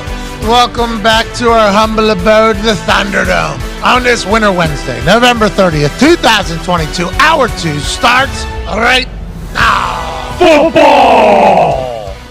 He's kicking ass, isn't it? I mean, all the ratings seem to be going through the roof. The season is in full swing. Our storylines have developed, and we will continue to chit-chat about all of them here on this Winter Wednesday, November 30th. All the winners of our past week of giveaways were just announced, so congrats to all of them. There you go. Big shout out to Bruce, Phil, and everybody on the back end that has to, and Dirty for putting together all those graphics and everything that happens. Thank you to everybody for doing that, and we can't wait to give away more shit. Ain't that right? Toxic Table, at Boston Connor, at Ty Schmidt. Connor, you always seem to love every one of the giveaways we do the most. Yeah, I love doing it. That's why I love when, D-Bud and AQ come in, because we know they're not hitting butts. All right, so every time one they half step of the up, Hammer Dahn Cowboys. Tone Diggs is here. Tone had an incredible question on deck for Sham Sharani we did not get to. Tone has a massive Hammer Dahn coming where they're going to break down 4 World Cup games, 4 NHL games, and 86 college basketball games that are happening today. That'll come on Hammer Dahn with Gumpy, Bruce, Mitt, Nick, and the whole squad. Plus, I mean, let's not leave college football out. Today's the day we break down all the championships games for Saturday. So. Okay, so a Big Time Wednesday on Hammer Dahn. That might be the best show yet, so let's make sure we're all tuning in. 15 minutes after this show ends at youtube.com/Hammer Dahn. That's HAMMERDAHN for Dahn. One half of the Man to Man podcast. Yeah. Host of the NFL matchups and everything DB, which we will dive into here soon. A man who took a piss in the middle of the hour last week, last hour, Darius Butler. There you go, D-Bud. Had to do it. I mean, he just got up, walked off the stage. Despicable. I was trying to hold it. I looked there. It was about 12:46. I said, probably got another 10 minutes. Can't hold it. I was sweating. I was legitimately sweating. That might have been your urine coming out through your pores. They say if you hold your urine long enough, it'll start coming out as sweat. I would have believed it. I thought my bladder was going to explode. Joining us now is a man who doesn't have those problems because he just pisses while we're live underneath the desk that he sits at. In an attic in Ohio, college football national champion, Super Bowl champion, Ryder Cup champion, COVID survivor, AJ Haw. Hey, AJ! AJ, there was a little bit of a urinary issue here in the first hour. D-Bud had just said, fuck it, I'm out of here. Did you see that happen, and what are your thoughts on it? I did not get to see D-Buck get up, but you know what? Credit to him, man. It's dangerous. You sit there and you got to pee really bad. Like, you can't focus on anything but that. I understand, and I am a man who has an active bladder as well. I also appreciate the fact he just got up, fuck it. You know what I mean? Despicable. Just didn't say a single thing. Was supposed to raise his hand and ask if he's allowed to go or what? I mean, it's pretty noticeable when you're just when there's 5 people sitting on a stage, 8 that's kind of blocked in, you know what I mean? And we're doing a shot from the wide where everybody's like, whenever No, it's we weren't. Yeah, we were tight. It was a tight shot. we've been bouncing. We've been bouncing all day. That's what got it. Somebody made me laugh. I said, "Oh shit!" It didn't even say it. Like AJ, I personally think I appreciate the move that you did there. I appreciate you just get up there. He's a saboteur today. Bullshit. Not step and turn off the power before we even start. You know, so there's no sound to start the show. I don't know if you saw that. We certainly stumbled out of the gates, but I think Darius should have just said, gonna go pee." You know, just something like that. Got to piss. He just got up and left. I thought something bad happened. I was like, on my putts. He had to go shit. I should have did it like that. yeah, exactly. When you just walk off that way. Nobody's made a putt on this green in a long time for any money. It's ridiculous. Zito came out here and practiced a little bit ago. Zito, you keep fucking around. You're going to be out here this hour trying to win some people. Can't wait to watch it. AJ, let's talk about some things that were being talked about from the Aaron Rodgers conversation before we get to Tony Meola, the original Captain America of the soccer team. Aaron Rodgers is now being traded after this season. Did you see that? That kind of took off on the internet, and I thought we missed something. Did he say something that alluded to that, or is that just the success of Jordan Love with Aaron still being on contract and everybody assuming he's getting traded? And what are your thoughts on that as a thought that was certainly real on the internet last night? Yeah, I did see some of that. I mean, I guess, people just assume. Do they assume that the Packers don't want him back? They think Jordan Love is the guy and they're ready to move on from him? Is that what people assume from seeing the little bit of action he got? I don't know. I honestly have no idea. I have no idea. I think that's why they wanted people were calling for him to be pulled by LaFleur. So, hey, we can use this season that is turning out to be nothing to see what we got with the guy that we spent a first-round draft pick on. So I think that is the reasoning behind the people that were all calling for him to be pulled or calling for him to sit out the rest of the season. Now, those people fail to acknowledge like the $50 million that Aaron's getting paid to play football for the Green Bay Packers this year. And I understand, like, it would be a good time to get Jordan Love.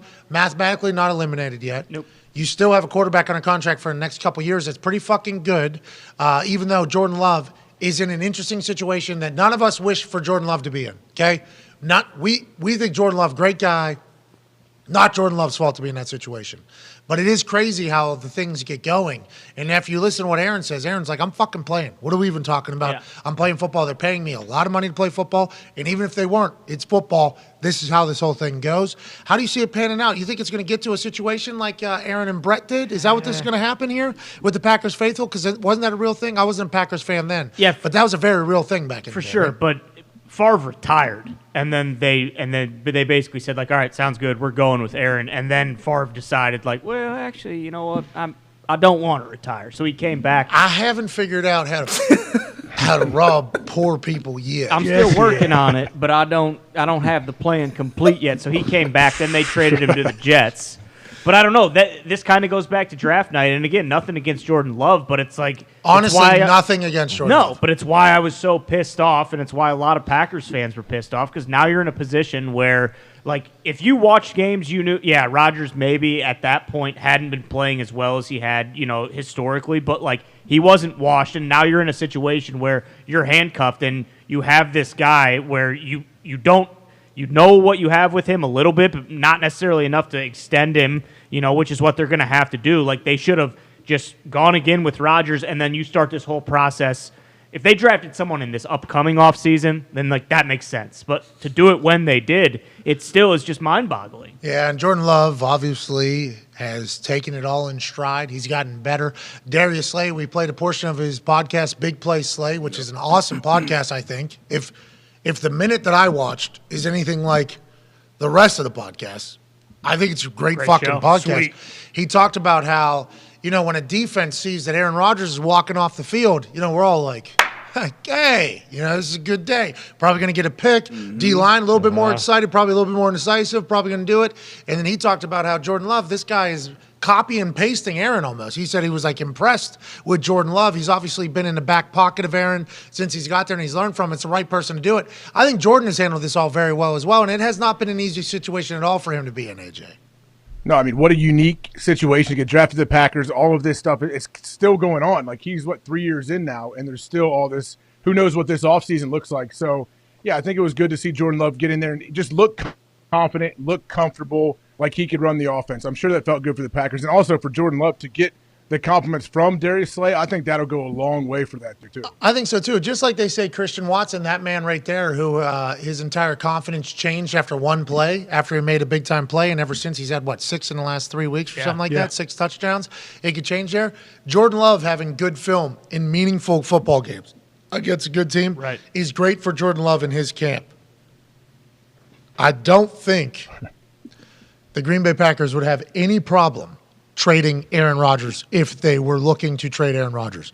The media's perspective of Aaron Rodgers versus other players, you heard Big Play Slay, like, that's the right guy to fucking copy and paste. It's a GOAT. You got one of the GOATs right there. Obviously, Aaron's doing that whole thing. And I think there is a lot of GMs around the NFL that would be like, oh, the guy who does ayahuasca, is that why we're not taking him? We don't like him because he does ayahuasca? Yeah. Well, yeah, he also didn't get vaccinated.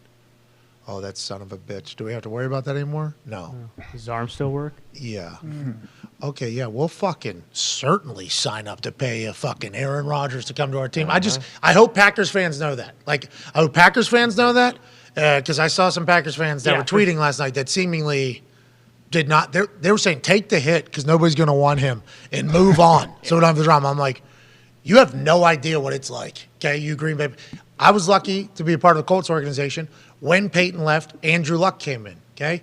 That is a great situation. And they kept saying, oh, this is like Brett going to Aaron. And I'm not saying that Jordan Love isn't going to be the next one that carries that baton of great football. But if he isn't, it gets real dark real quick. Hey, it gets real dark real quick as a fan base. And I just think Packers fans need to understand that and need to recognize that.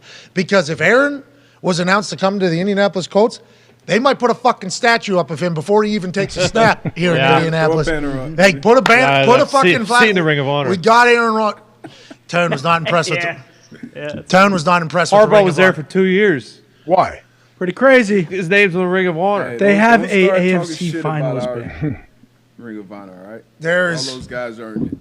I don't know if everybody did, to be honest with you. Yes. There's a couple guys before I got there who you look up there and you just see the amount of years they were there. And then you look up the history books of the Colts and they don't own any of them. No. But they were a necessity to get the Colts to where they are today. That's right. So that is why Was Marshall Falk traded away? Because I thought I saw his name up there. Yep. He was traded Yeah, away. that's weird. He was traded away. Huh.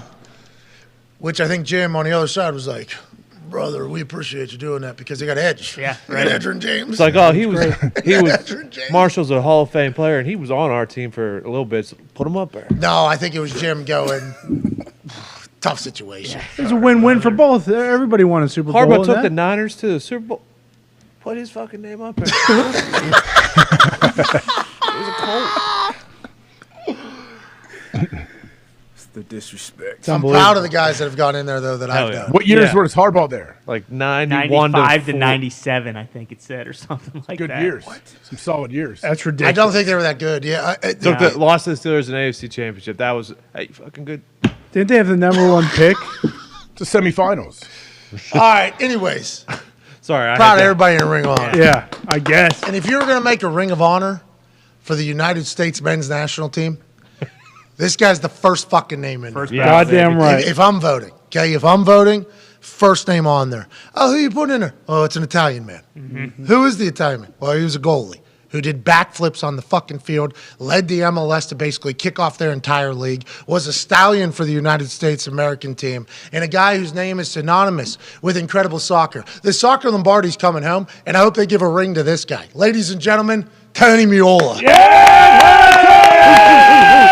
Hey. What's up, boys? Paisan. How you doing, fellas? Paisan, thank you. Are you guys as tired as I am, man? I've been up at 5 o'clock every goddamn morning, and now the games aren't at 5. I'm still getting up. Well, I want to let you know, Tony, that's why we had you come on, because we have not been waking up that early. We've only been watching the highlights. We have not dove in completely. Let's go into this whole thing. Obviously, games at like 5 and 9 and 11 and 1 or at 2 o'clock all morning from Qatar. And we want to ask you about, Qatar being the host country and everything that's happened there. And then obviously the Sepp Blatter documentary that's on Netflix that all of us who grew up, dedicating our entire lives to soccer and everything like that, kind of tough to watch that take place, but you assume that type of shit's going to happen when you have that type of power. Let's just talk about the soccer specifically. The United States get a massive win over Iran yesterday. Christian Pulisic scores a goal. Shout out to him. Goal plus U.S. money line was like plus 338 yesterday. Big money, no whammy. Cemented his legacy as a United States guy. What are their chances now against Netherlands? I don't think I know enough about Netherlands or the rest of the tournament as a whole. Do we have a team that could go, Tony? And why aren't we scoring? Do we need more of that? Yeah, I think a couple things there. First, Christian Pulisic, right? He needed his World Cup moment. He needed that. Every athlete, right, needs that. Christian Pulisic got it yesterday against Iran. And I know when they showed the replay, I don't know how many men are in the world, but everyone's watching that replay going, oh, boy, we know what that feels like. Yes. Right? I texted with his dad today. It seems like he's doing okay. He's day-to-day right now, but I would expect that he plays against the Netherlands. With regards to the Netherlands, this is a team with massive, massive names. This is a team with massive, massive personalities. But truth be told, they've underwhelmed so far. Even though they did win the Group A, they have not been impressive. With that said, if there's a team in the World Cup right now, based on how they're playing, I would put Argentina. We're going to find out this afternoon about Argentina if they end up going through. The Netherlands is a team that you shouldn't be surprised that if they have 2 or 3 more levels, where I think most of the teams we've seen who they are right now. So to your question, are they beatable? There's no doubt about it. This is a very young U.S. team. They're doing things that maybe some people didn't expect to do. Keep in mind, they haven't lost yet. There haven't been many teams that haven't lost in this competition. They haven't given up a goal and run and play. The only one was a penalty kick goal that they gave up, right? So they've got Matt Turner's pitched 2 shutouts. By the way, another New Jersey goalkeeper. I'd just throw that in there. Region 1, hell yeah, stud. Yeah, you got it, Region 1. And when you look at the performances of the 6 halves that they played, they've been the better side in 5 halves. I don't know that we would have expected that. So they're in a pretty good moment right now. It's not a team, Pat, that I thought going into this tournament was going to score 2 and 3 goals a game. Just not that team. What's the one position we have said for months we need to continue to build, and that's the number 9 position, right? Greg has rotated both games, and we might see someone as a new striker playing in the next match. Tony, when you're playing goalie, kind of a technical question, and you have someone's taking a PK on you, what are you looking at? What are you trying to read first? I'm always curious about that. Yeah, hips, right? So if your hips are pointing one way, it's kind of hard to put the ball the other way, right? But there are guys that can do it. But hell, man, these guys are so lucky now. You know how much videotape we had VHS tape when I was playing. We didn't have. Now you can look at every penalty kick that every guy has taken for the last 10 years. And we didn't have any of that stuff. But it would be hips and then timing, right? People have an issue when you see a guy hop and jump. It's almost, I equate it to baseball. My kids are into baseball, right? And I equate it to like a changeup, right? It looks like a fastball, It acts like a fastball, except it does something different than a fastball. So when you see that, they're trying to break the rhythm of the goalkeeper and his timing of when to dive, depending on where he makes a decision to dive. So there's an art form to it, right? There are some guys that are really good at penalty kicks, and some guys both taking them and saving them. And I think that's why you see sometimes in the Netherlands was one of them in 2014 that actually changed their goalkeeper twice going into penalty kicks. Yeah, some guys get a good read on it. It feels like a good sense and everything like that. You certainly were one of those guys. That's why, when I scored as an 11-year-old against you at the Con soccer camps, I knew that was a moment that I'd remember for the rest of my life. And here we are, chit-chatting. But it does feel like modern soccer, penalties more important than ever, or am I just caught in the moment? It feels like there's much more penalty kicks than there's ever been and much more important ones than there's ever been. Am I wrong in thinking that?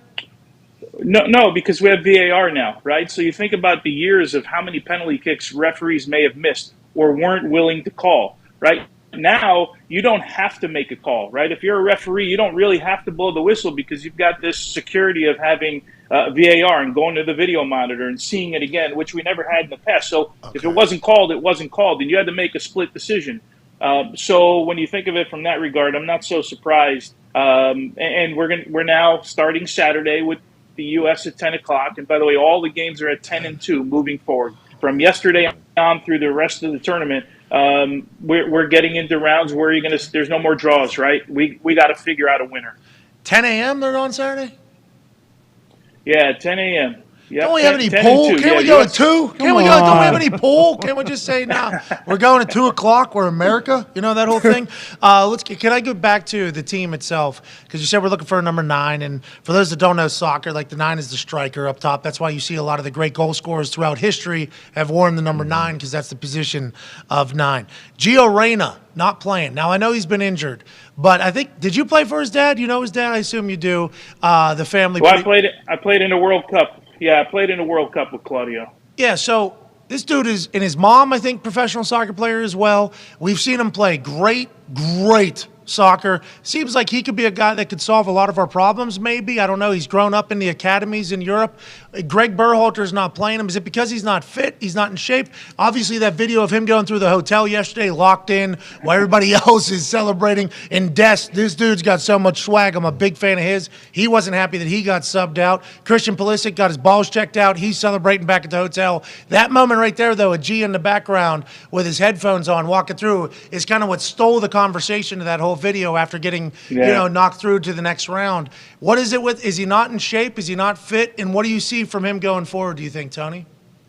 That's been the big mystery. When we talk about lineups, I expected he would start at least one game in the first round. There was that little discrepancy with Greg, talked about they had a fitness check after or prior to the first game against Wales. That led everybody to believe that, hey, is he potentially injured here? He said after the game that he was 100% fit. So there's been a little bit of a discrepancy. And Pet, you guys all know, right? You cover enough sports. There's no, from all the so-called experts, right? There's no sort of soccer reason why you wouldn't see Gio Reyna on the field. So it leads you to believe that maybe he's just not the guy for Greg, or maybe there's something else going on that we don't know about. But we've seen this a million times in sports. Well, also in soccer, politics has played especially in the United States, American soccer for a long time, hasn't it? I mean, literally, that's been a part of the problem. Yeah, hasn't it? Yeah, it is. I don't know that it plays out here. Again, what happens in that camp, we don't know. We can only just assume, right? I've been in those camps 3 times in 3 different World Cups, and I used to read things that were happening outside and thinking, man, that guy knows nothing about what's going on inside. And we've seen this in every sport, right? It's everywhere. Agreed. So I guess we shouldn't just automatically assume the worst, but we can't score a fucking goal, and a guy who's a fucking goal scorer, and his name is pretty great. Yeah. We put him in there.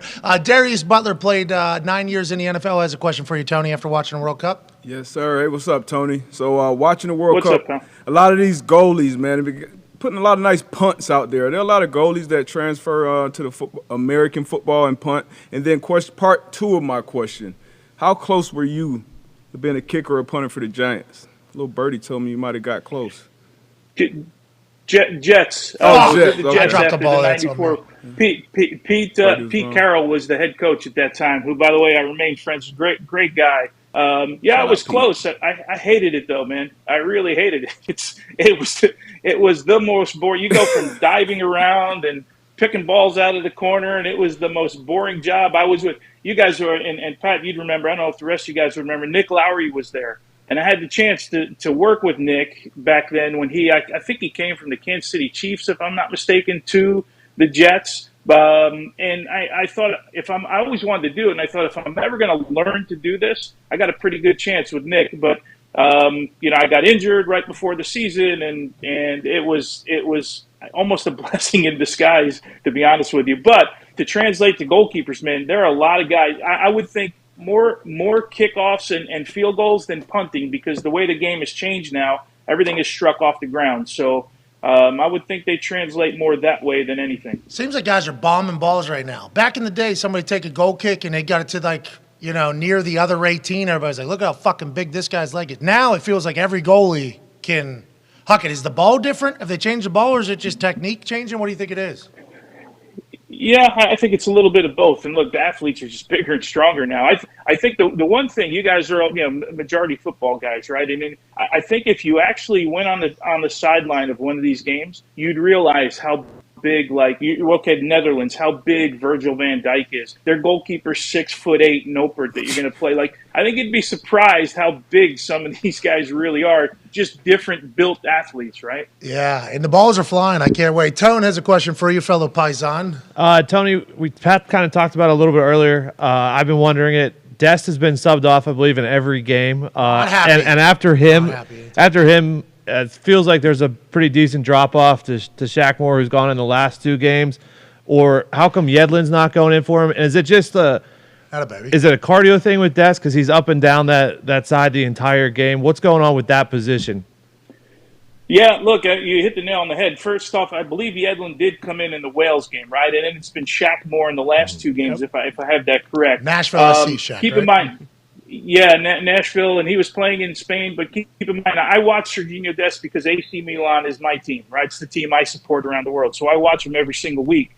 He's not played very much for Milan and he didn't play at Barcelona at all, really, before he went to Milan in the transfer window at the end of the summer. So I'm not really surprised. But there was a moment, I think you're talking about the England game, when he came off the field and he had a few words. And I asked about it after the game, and I asked the PR people in U.S. Soccer if they had anything on, because we saw a little glimpse of him turning back, and I don't know, you couldn't tell who he was upset with. It certainly wasn't the referee because he wasn't looking at the field. So, yeah, but I think all in all, he's been pretty damn good in this competition so far. I think he just is run out of gas because he doesn't really have fitness under him. Yeah, and that is a big part of it in the soccer sport. They were talking about boxing when Floyd took on Conor McGregor, and all the super boxing people were like, Conor, yeah, he might have a couple good rounds, but boxing fitness is just a different thing. Like, you have to have cardio in boxing, and 11 rounds is what Conor, and it was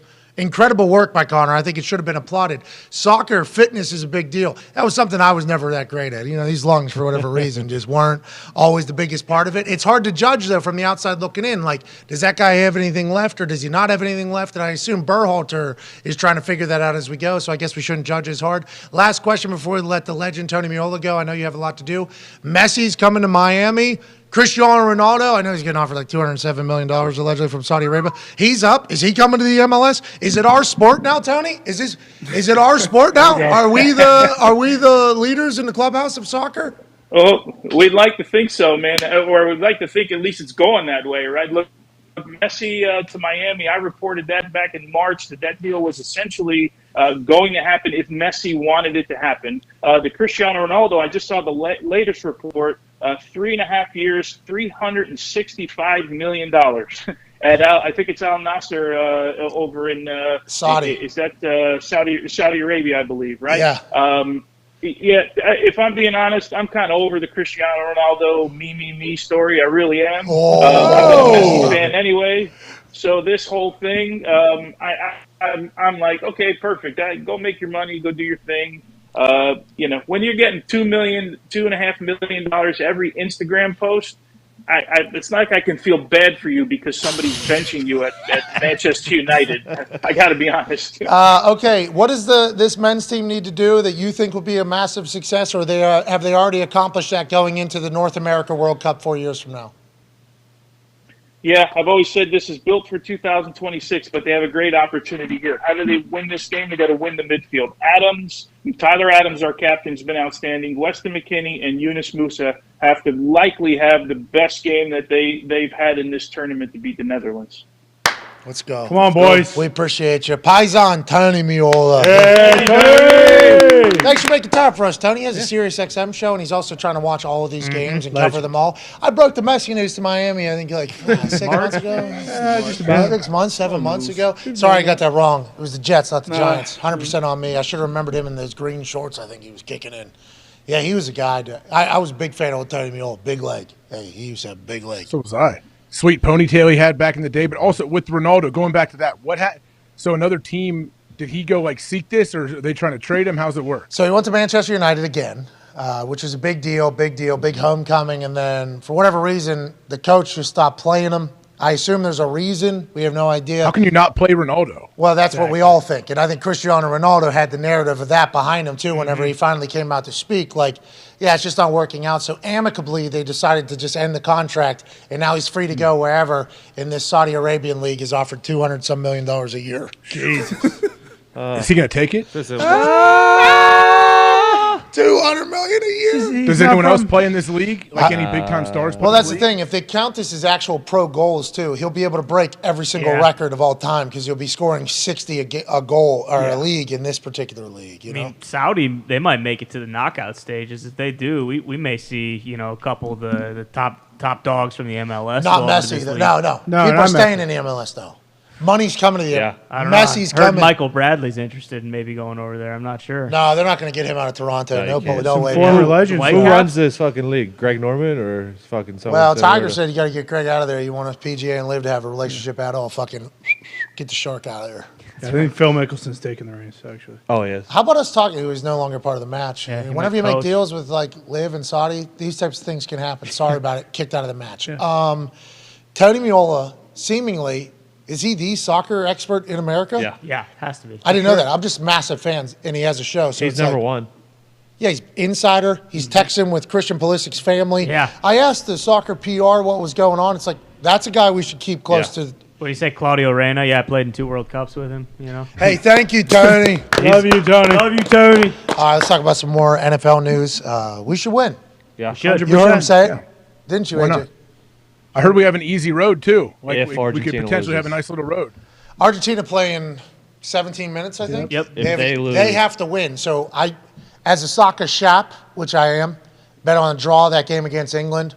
Hit. Lock. Obviously felt good about that. This Iran game, money line and Christian Pulisic to score and money line. Feels like my soccer bets, I'm 3 for 3 right now. They've all been rather large. Yeah. So let's keep them going. Argentina has to win to keep going. Let's assume Messi, who is Messi, scores and Argentina wins to get in. I think they're playing Poland. I don't know anything about them. I assume Poland's okay. If they win, they're getting into, I think, that whole group. They have 4. Argentina has 3. I believe Saudi has 3, and then Mexico has 1. So they're all technically alive, I think, in these 2 o'clock games. So Argentina's trying, which means Messi's trying, which means probably win. Now, I will say Messi has been booed out of his country numerous times in international events, so much so that he has said, I think, on numerous occasions, I'm not fucking playing for Argentina anymore. Yeah. I'm sick of it. We lose. Why, does he not show up or what? I think he missed a penalty maybe 4 years ago. Yep. And then Argentina told him he's the worst player of all time because he hasn't won a World Cup for Argentina. And he's like, fuck, everybody on earth thinks I'm the best player except for my own home country. Every time I play for him, it's fucking Heartbreak City and everybody hates me. And he said, I'm not fucking playing for him anymore. And then here we are 4 years later. He has to. Yeah. Don't cry for me, Argentina. That's what Lionel Messi says. And, maybe they go on a run for the good of his legacy back at home. But I'm assuming they're going to win this game, get through. They have to. If they don't get through, he's moving to Miami. Miami's your forever. new home. Yeah, Let's go, Messi. Yeah, Miami's your new home. How much can they pay him there in Miami? They'll give him a percentage of the team. I assume this is like when Beckham came to the Galaxy, got like a percentage of the team, and then a percentage of the league, I think. He was making, I forget how many hundreds of thousands a day for like 5 years. A lot. Whenever he signed to the Beckham? Galaxy. Yeah, that was way back. And then now he What owns about the that team. big dude that took over the MLS? Zlatan? Abramovich for like a minute. Zlatan Ibrahimovic, he was there for a couple years, did well. He's gone back. They called him washed. He's still scoring goals overseas. He's a dog. Gareth Bale was Is playing he in the over World there. Cup? Yeah, I think so. Who? Did the Swedes make Why it? don't they I highlight don't these? think- Zlatan's not. They didn't make it. Swedes didn't make it. Oh, they Neither, suck. neither did Italy, right? Wow. That is the thing.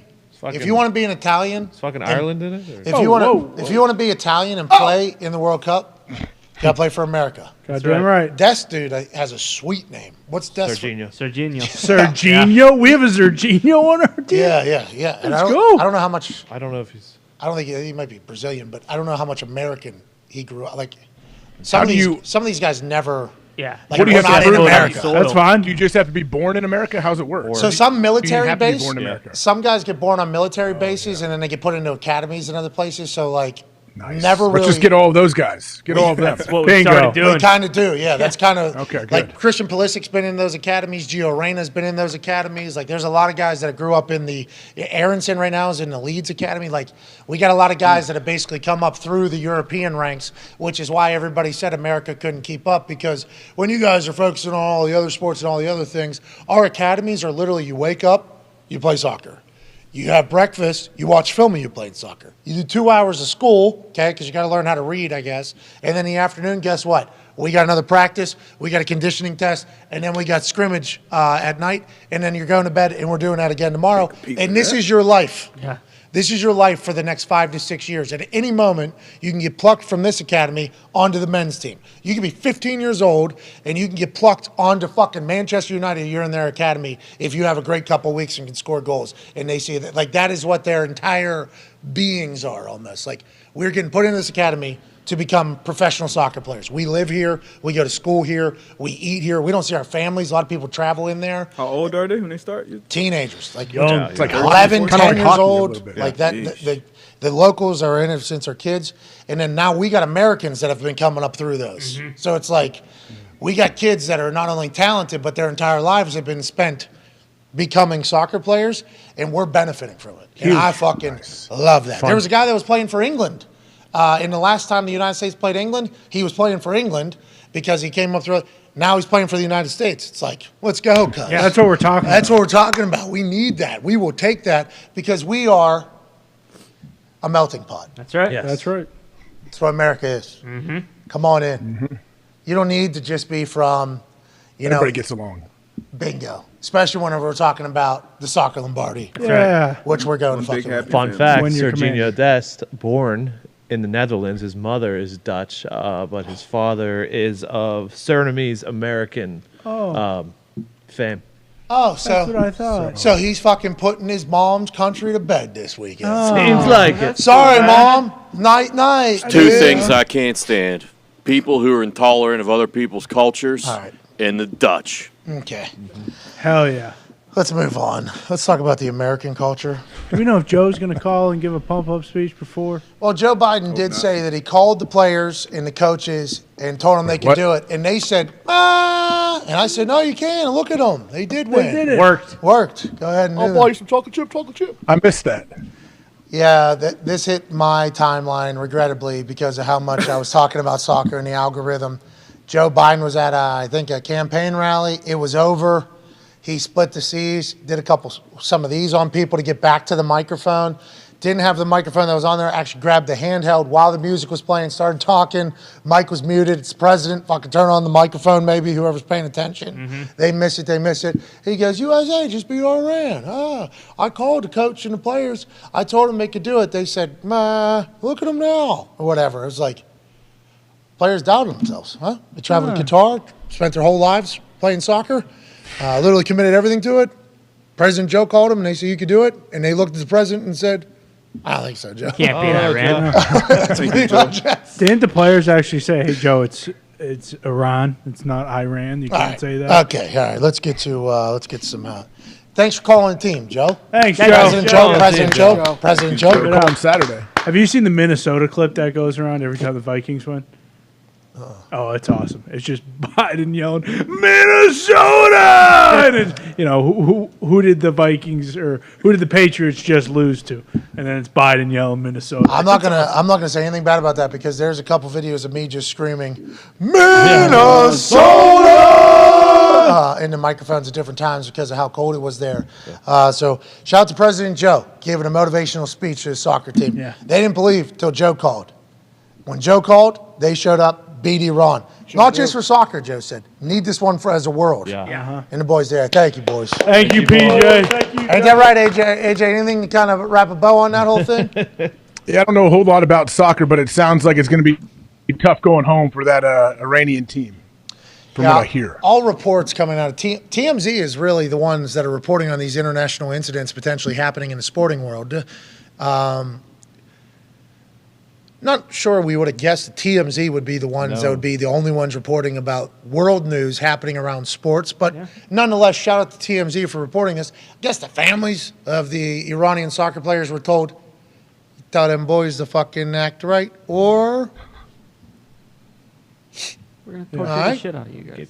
You're fucked. And I didn't know what they meant by act right. I didn't know if that was like, if somebody comes on the field to protest like that one person did, we'll never see again. No. Protested Ukraine and Iran, I believe. Oh, yeah. In Qatar. I mean. Oh, and he had the rainbow flag as well, which we know they are not a fan of. Yeah, so we appreciate said person wanting to change the world. Don't know if we'll ever see him again. That was certainly, but I wondered what the Iranian soccer players would do. Like, would they not tackle somebody that's protesting or something like that? So they didn't sing the words of the national anthem. That'll do it. And they did a zoom in of them before kickoff as the national anthem's on. They have their arms over each other's shoulders, which is standard, I think, for soccer. A lot of soccer players do a lot of that for photos. I don't know if it's for national anthem. And they went down everyone's face. Nobody sang the national anthem. So I wonder if that's what it was. I wonder if it was like, you tell them. And they lost. Yeah. Uh-huh. Our game, they did. What country was it that was killing people? What was it they were killing dudes after they lost? Colombia? Yeah, Colombia. There's a documentary about it. I think it was Colombia. Was that Pablo? Own goal. Gosh, that's scary. When See Pablo was Pablo. running wild. Yeah. Jeez. That's like Saudi gave everybody that on the team because they got to win Rolls Royces. Mm-hmm. Nice. I'd almost be like, no, that's okay. Because if that's what we're doing for a win, I don't want to. Let's not ride the highs. Right. Let's just. What if we get beat by Mexico today? Yeah, let's just kind of stay right here, because if you enjoy the wins that much, then you have to the ride other with the way. losses. Yeah, so like I'm just keep me right here. Actually, you keep the Rolls Royce. I appreciate it, but Where's Canelo live? Spain, he's not happy with Lionel Messi. So Right? I didn't know if he might live in Is he Miami. Mexico or is he- Mexico. Mexico. Canelo's Mexico. I didn't know if he lived in Miami these days. So Messi may not want to go to Miami yet. Well, Messi ain't scared. Canelo's pissed? He should Oh, be. yeah. Argentina, Messi had his cleats off afterwards in the locker room, was standing on a Mexican flag, I believe, cleaning his feet with it. Yeah. What? I think. Oh, I saw a still shot. I didn't see the video. I only saw a still shot. And Canelo said, basically, catch me outside. How about that? Yeah, Exactly. To I'm going to Messi. find you. For the entire country of Mexico, yeah. That's not the person, Canelo. Yeah, I wouldn't be fucking His with Canelo. hands are pretty quick. So quick. Remember that Heavy. press conference where that fucker tried to Oh, yeah. swing on him and he didn't even know it was coming and smacked him in the mouth? Yeah. Wait, I just got off a golf course, bro. What the fuck are you doing here? And knocked him the fuck out the next night. Imagine him and Messi just staring. They're eye to eye, too, Oh, probably. yeah. Yeah. Locked in. And Canelo's still probably. Messi got a dog about this big. Yeah, he lifts the ball over it in the backyard. Fucking eat him. Who, the dog? Yeah. So what's he doing? I saw Messi cleaning the floor with our jersey and flag. Yeah, there he Oh, is. he just kicked it, man.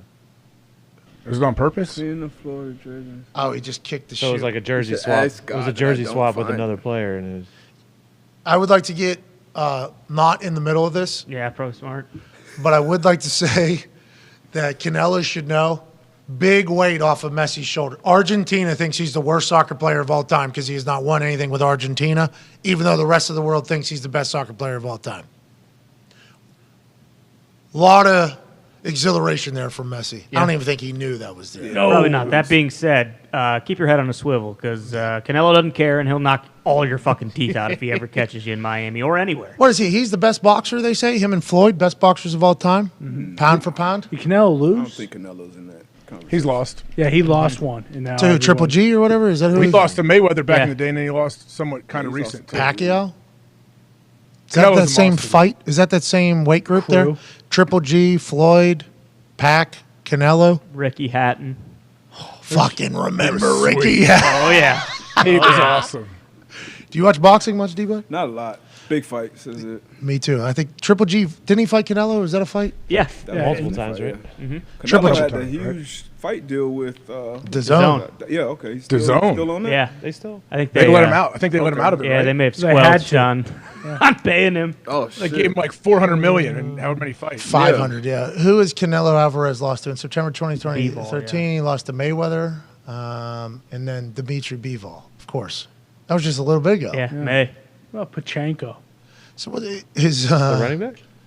is Canelo trying to get a little bounce back with Messi after losing? Maybe. Yeah, get back, right? People are getting a little bit too comfortable the way they're talking to Canelo. Oh, this guy's a golfer. You just lost to a guy we never heard of, and he's like, okay, have somebody disrespect our entire country. Messi, fucking dead. Yeah, Messi's feet or Canelo's hands. That's an interesting. Oh, little- okay. What did Tim Howard say? Tim Howard, whenever we talked to him, said Messi has a ball on a string. He's the best player he's ever seen, bar none. Not even a question. Yep. And I asked him how he did. He said he didn't score against me, but him coming to Miami is a big deal. And I think Miami is the right city for it, right? You talked about the soccer community in Miami. Oh, yeah. Huge, right? Huge. I was actually watching Monday Night Football down in Miami, and I was leaving heading home. Literally soccer court, soccer field, like in a cage, 1-something in the morning, lit up. They out there, probably 30 guys playing, and then obviously waiting to play, like almost like pick up basketball, 1-something in the morning. 1:30 a.m. And this is like a nightly thing. But Miami, obviously,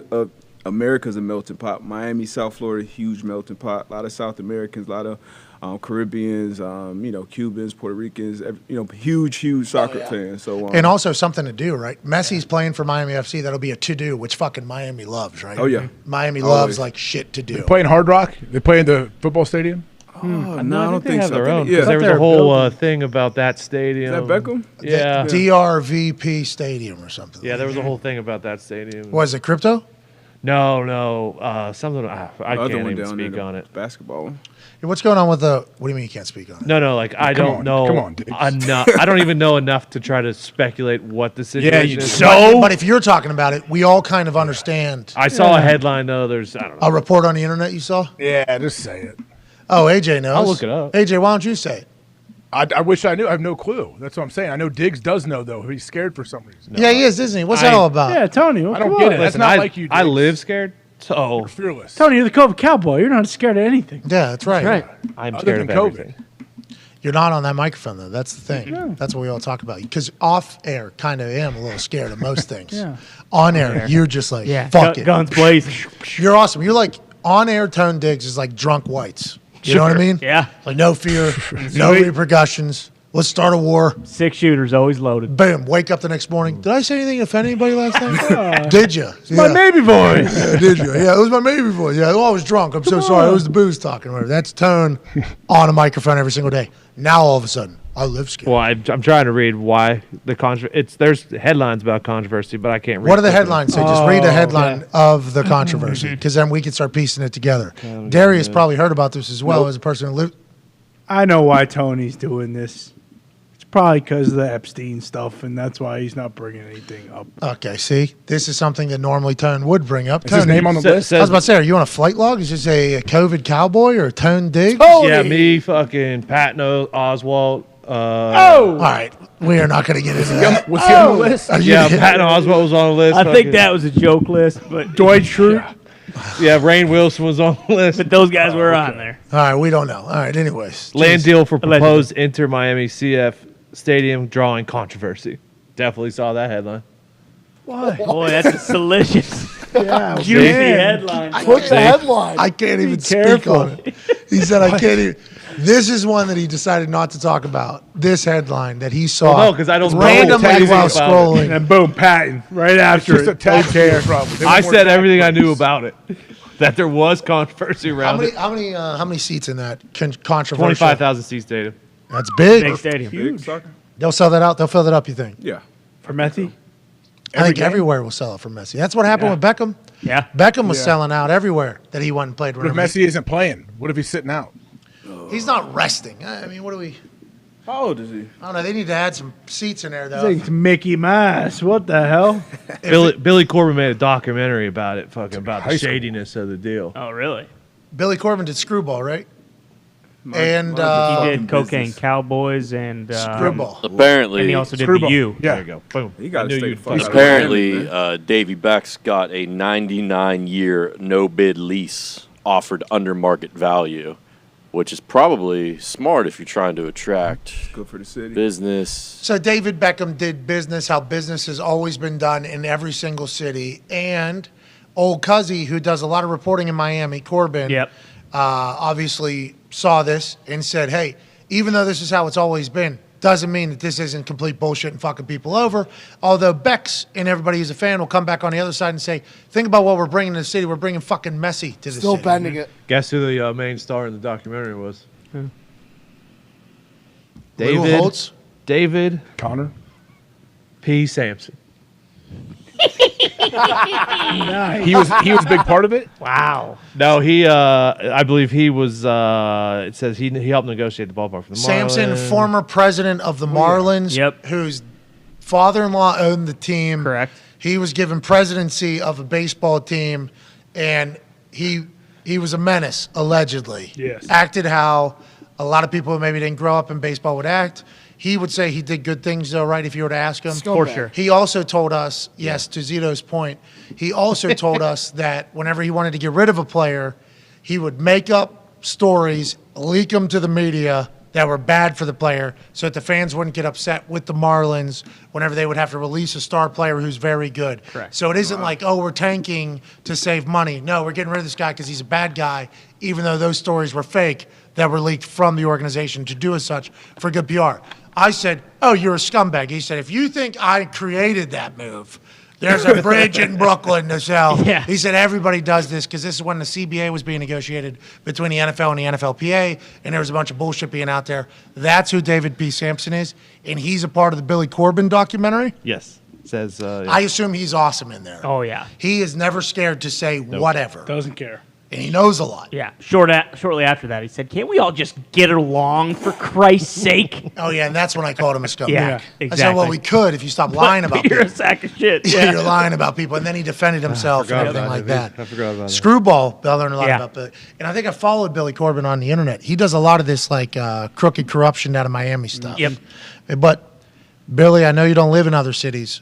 I want to let you know, I think it's happening everywhere. And I appreciate you putting a spotlight on it.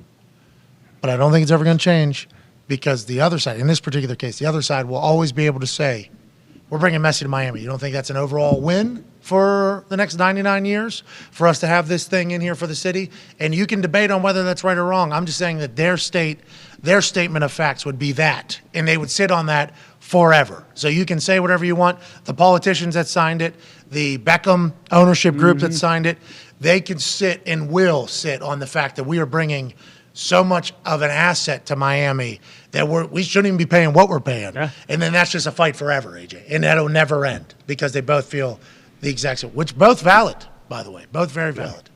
They're saying Beckham used like his celebrity to get a deal that other people wouldn't have been able to get. Yeah, but it's not.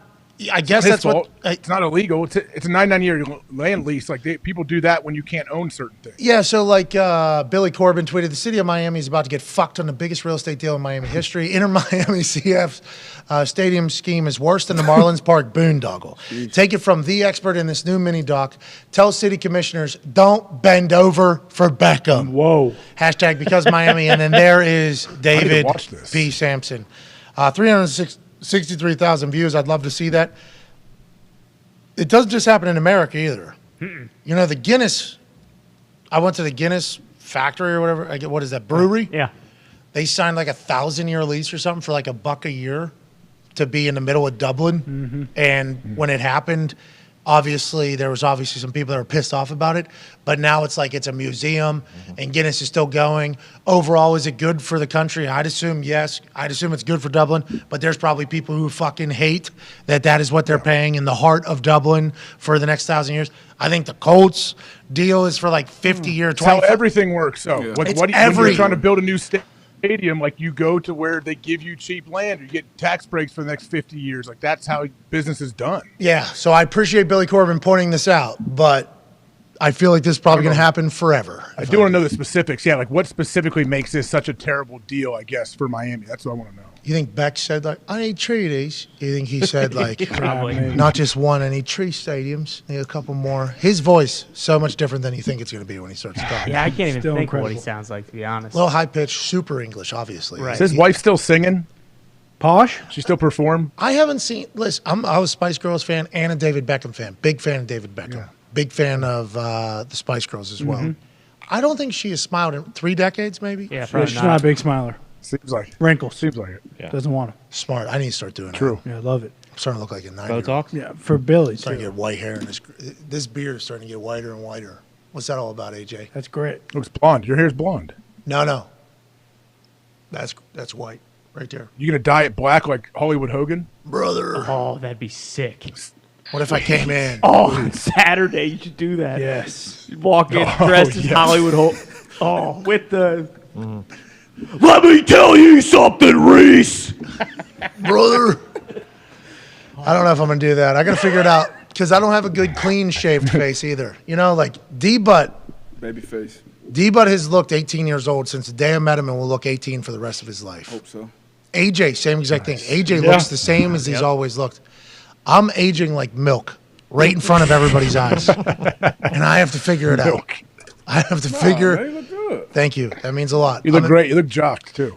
Thank you. Love Jocked? you. Super jocked. We got introduced to a new crowd, I guess, over the last couple of days because I've seen a lot of, why is that unjocked guy wearing a tank top? It always happens, you know? Soccer. I'm like, great to break into a new fucking crowd here. It seems like next hour we're going to break down everything and everything DB. Hell yeah. Before we get to that hour, though, AJ, I don't know if you saw in the first hour, this green has continued to be a problem. Man.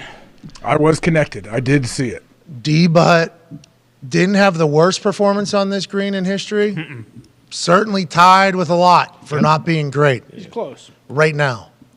He's gonna make 4 out of 5. Right here. Always Well, doesn't need to do that. AJ's on. Winter Wednesday, November 30th, 2:07 Eastern Standard Time. What should I do, Con, man? If Darius Butler Make one. can make 2 putts out of 5 putts on this green that has been more problematic than Pebble Beach's greens, Sure. we will give 10 people who retweet this video, reply with saying something nice to somebody and their cash tag, $500. There we go. AJ, please send any of your words of wisdom to the man who will be putting on an impossible green right now, please. Trust your stroke, D, but I think you're making 4 out of 5. Oh, you don't say. Next Good warm-up. 4, we already had 5 warm-ups in the first hour. It's good speed. Only need to go 2 of 4 here. 50% for $500 winners. Bang. There it is. There it is. Replicate it. Duplicate, replicate. All he's got to do is go 1 of 3, and 10 people win $500. AQ Shipley. That was not able to accomplish that feat yesterday. Gary steps back on the green and makes magic. Retweet this video to be entered. Say something nice to somebody and put your cash tag. We'll give $500 to 10 random people who do all of those things. Darius, great putt. Hell, baby D-Butt.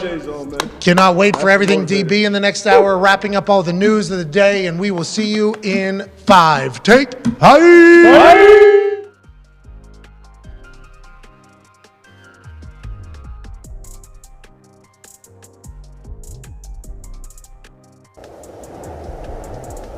We're talking hockey. Roddy and Rob are talking hockey. That was the first time I found out it was Mario Brothers. That's what growing up, like everybody called it Mario Bros. You know, that was just Once you're called the fucking king of New York, you didn't feel like you had to dress to the higher level. what I love about New York is however you want to dress, however you want to, who you want to be, you just blend in, and it's so comfortable. This is an organization in Arizona that wasn't paying their fucking bills earlier in the season. Again, he's not trying to square off with Cats because no one. Someone didn't pay the electric bill around here. Fucking bum. Where are you at? Is it a dungeon? What is that? You got the bricks in the back. The fuck's going on? Is this a fucking Saw? Is this a Saw movie, dude? Yeah. Where's fucking Jigsaw? You want to play a game? Hey, boss. Thanks for talking. Hey. You said you swept the Stars. That kind of shut me up for the rest that of kind of. the Hey. Not one of my finest moments or proudest moments or whatever you want to call it, but I tell you one thing. It's infamous in the sense that I go into schools and young kids will come up to me and they go, "Oh, you really gave it to Bellows." And I got to oh, kid, Yes. you know, that was computer generated. Get into the Blues alumni kind of unofficially / officially. They gave me one of these bad boys. Oh, look at that. I Got you feel- one of I feel these. pretty. Look at that thing. That's What? Huh? We're winning the fucking Stanley Cup. The Red Wings are almost as bad as Fox internet service right Whoa! there. The Bruins are getting Yikes. fucking ran out of town tonight. Your biggest lock, I got it. And Ty knows, even though he might be Mark Stoner in this thing, the Vegas Golden Knights fucking stink. Texas, what's that known for? WrestleMania's coming to town? Wally Mania's coming to town? Not the goddamn Dallas Stars. Let's go, Pens. We can't lose with 7 in the stands. Now, Hey, great haircut. Good to meet you finally. You know, we're Yeah, just I love it. outside in the chair. I love it. It's as simple as this, okay? You gotta have fuck you in the game. Oh, yeah. And if you don't, you're missing something. I said, "Sir, if I could just speak up on his behalf, this is like the second greatest player ever." And Mario turned and looked at me and goes, "Second? Behind who?" All 4 of those guys aren't rolling, or it's not enough to win one round. This is supposed to be a team big enough to win a cup. We're talking about one friggin' round. Aaron Burrows told me, and he said this to Henrik Lundqvist's face at dinner. He goes, "Henky, you know how they did the renovation at the Garden for $1 billion? It's all you, bro. It's all you doing in the net. $1 billion renovation at the Garden, paid for in 5 years. It wasn't because the Knicks were in the playoffs. It's because the Rangers went on all those runs, and the stud on the team, among several, was their goalie, Henrik Lundqvist." Gino, honestly, he's one of the funniest guys you can be around, and he probably busted my chops more than anybody. Why are you so slow? You old. Like, he would look up, like, my old contracts and be like, "What? No, you're no good." Thanks for having me on. This was good luck.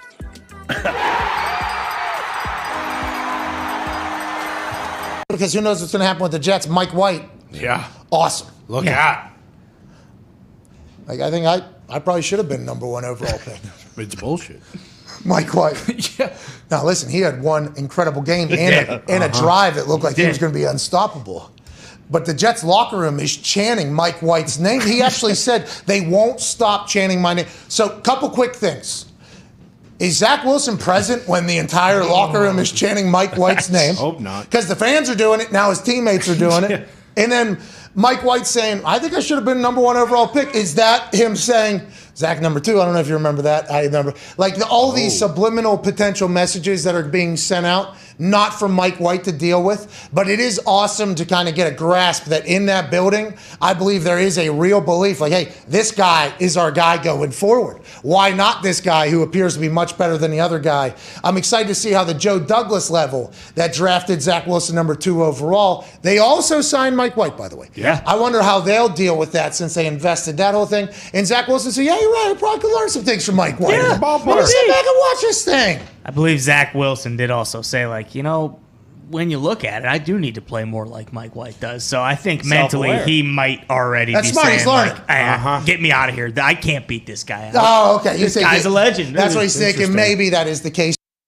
The guy that didn't even stop after just Deboing your head coach, well, let's get him the fuck out of the building. I mean, unless he just hates McVay, which we need to maybe look into a little bit more. I'm sure he wouldn't not know that happened. Maybe he was trying to get as far away from it as possible. But whenever he didn't stop, I thought to myself, whoa, are the Rams? What the hell's going on What's here? going on with the Rams? Oh, they're dead. That's a head coach that just got blown up and nobody even stopped to see if he was okay, aside from a couple coaches. The guy that hit him just keeps on fucking jogging on the field, not even a, oh my God. Yeah, I'm so sorry. Not even one of those guys. He couldn't have known. He couldn't have known it was a head coach. If that happens on the field, they're pulling Sean into the blue tent.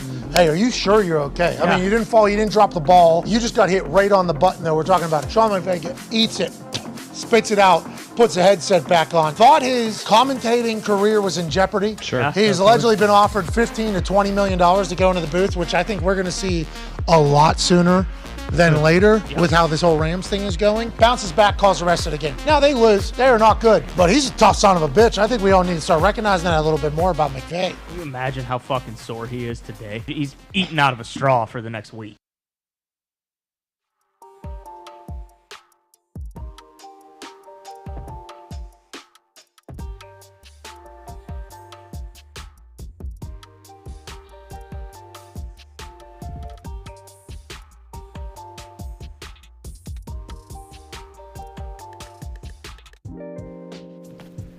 Welcome back to the Pat McAfee Show on Winter Wednesday, November 30th. Hell yeah.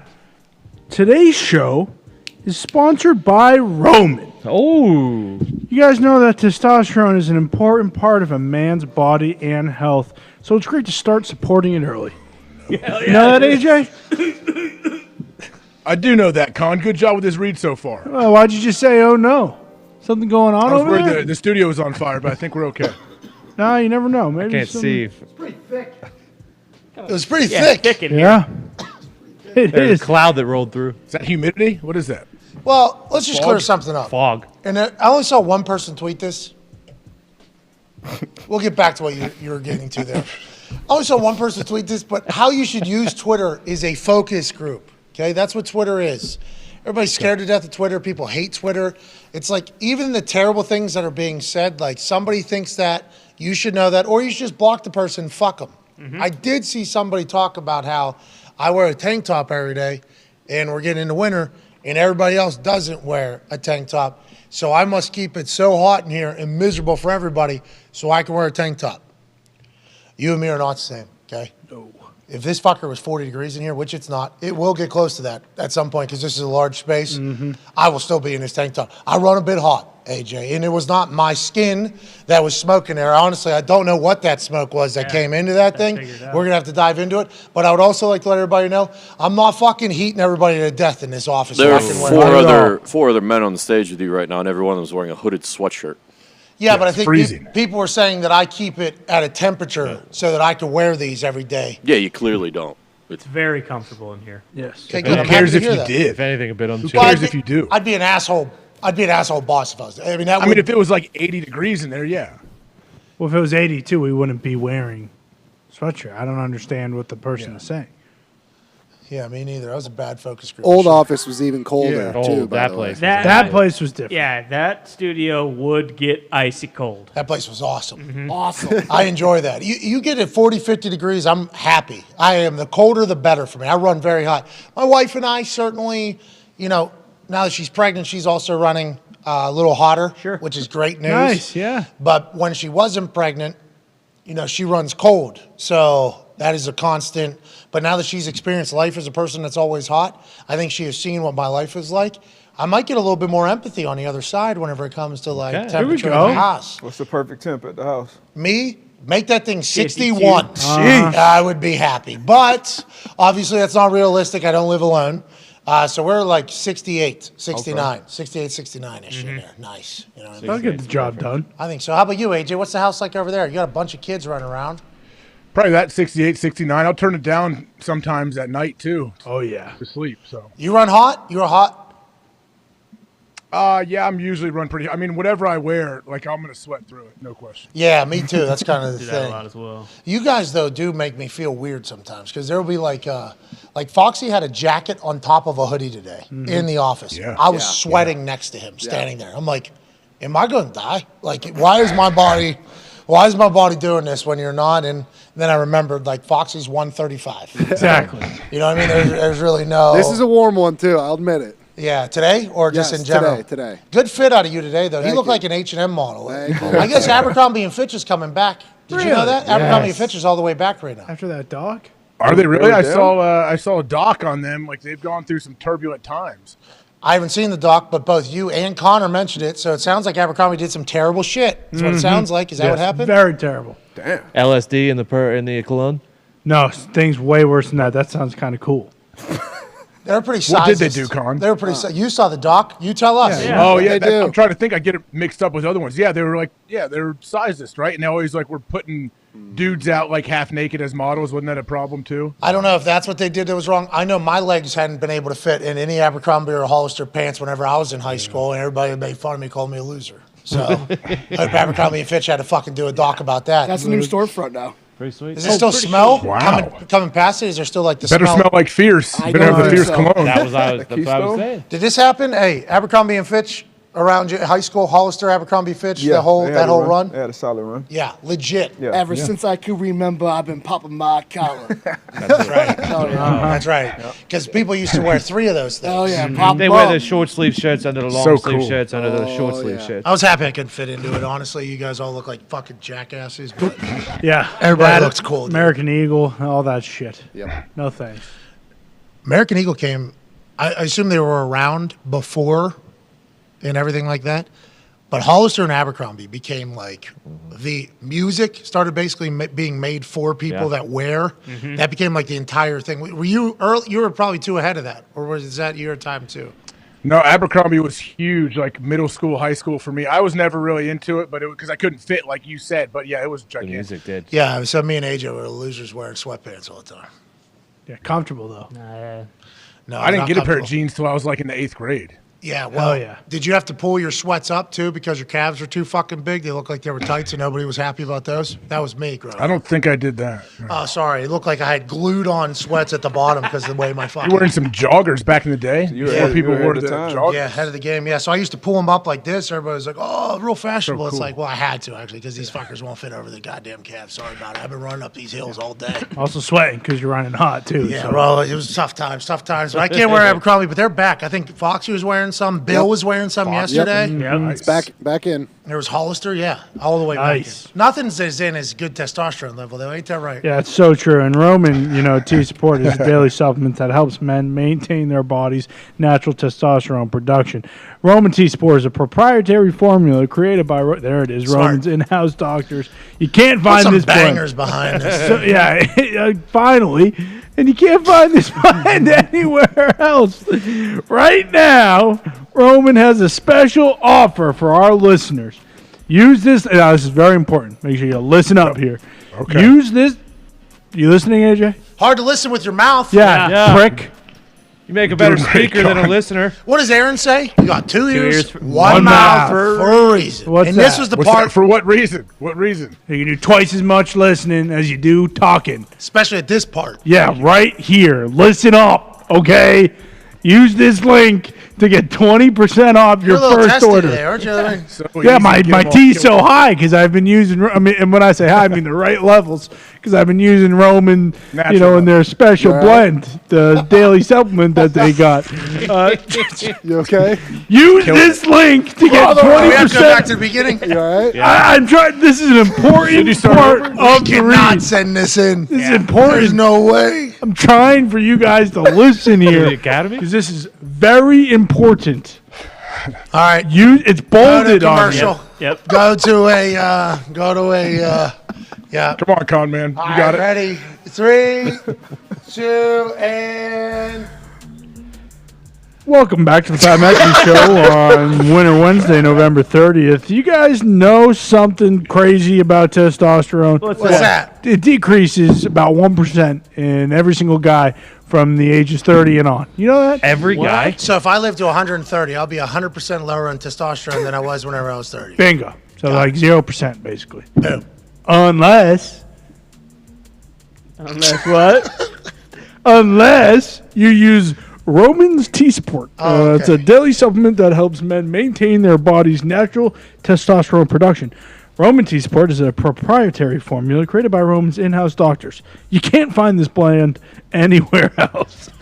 Now, you got to listen up here. This is an important part, okay? It's very important. Okay. Right now, Roman has a special offer for our listeners. Use this link to get 20% off your first order. Now, listen up here, because it's not what you think it is. You got to make sure you write this down, because it's not just a classic URL. Okay. Go to ro.co. Does sound like you're yelling a little bit. Trying to hammer this home so you don't forget it. Oh, and fastest. This is capital letters on the tweet. Boom, exactly. And these are all in capital letters on the read. And that's why I said, listen up, brother. This is important, okay? Go to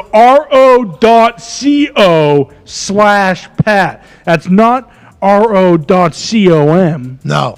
Because everyone's like, hey, the websites, they're blah, blah, blah, .com. Not this one.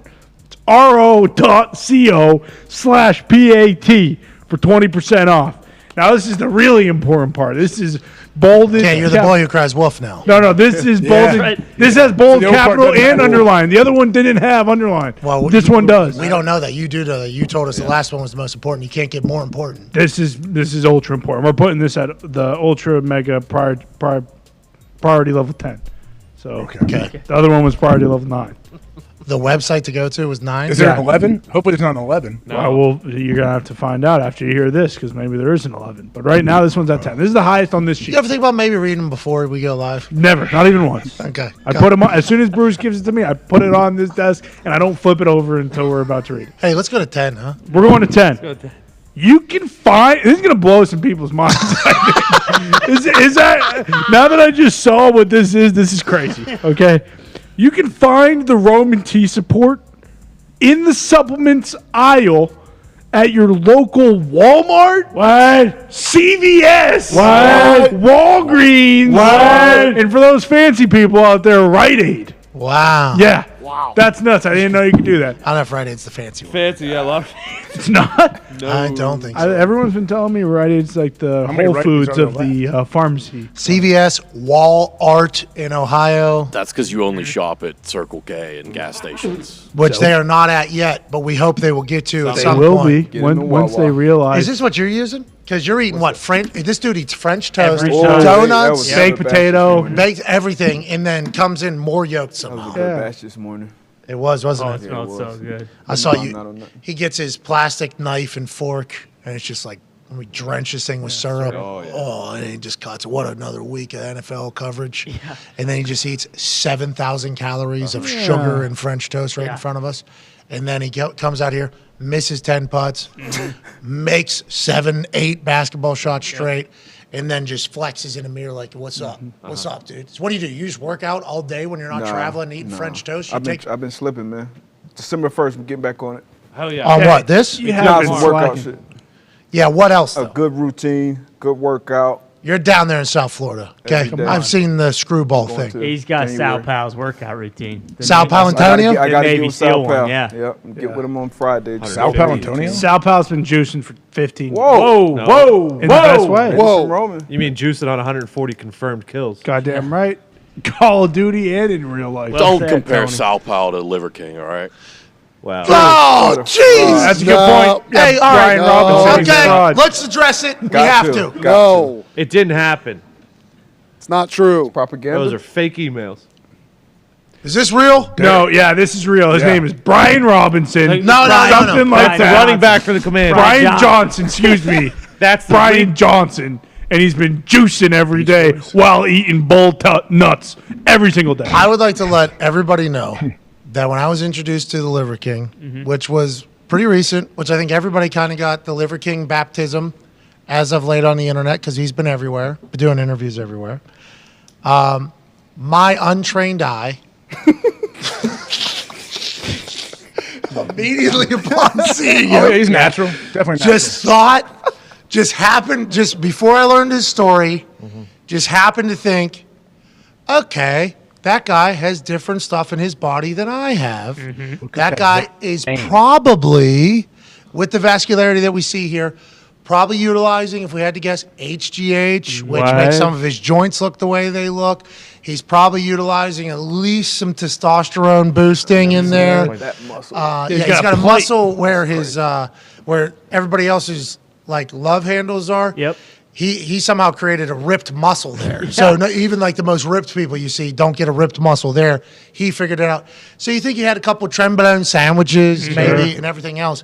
Then Bailey McComas told me, if you remember this, and I don't like to do this, Bill, because I love Bill. Sure, we all do.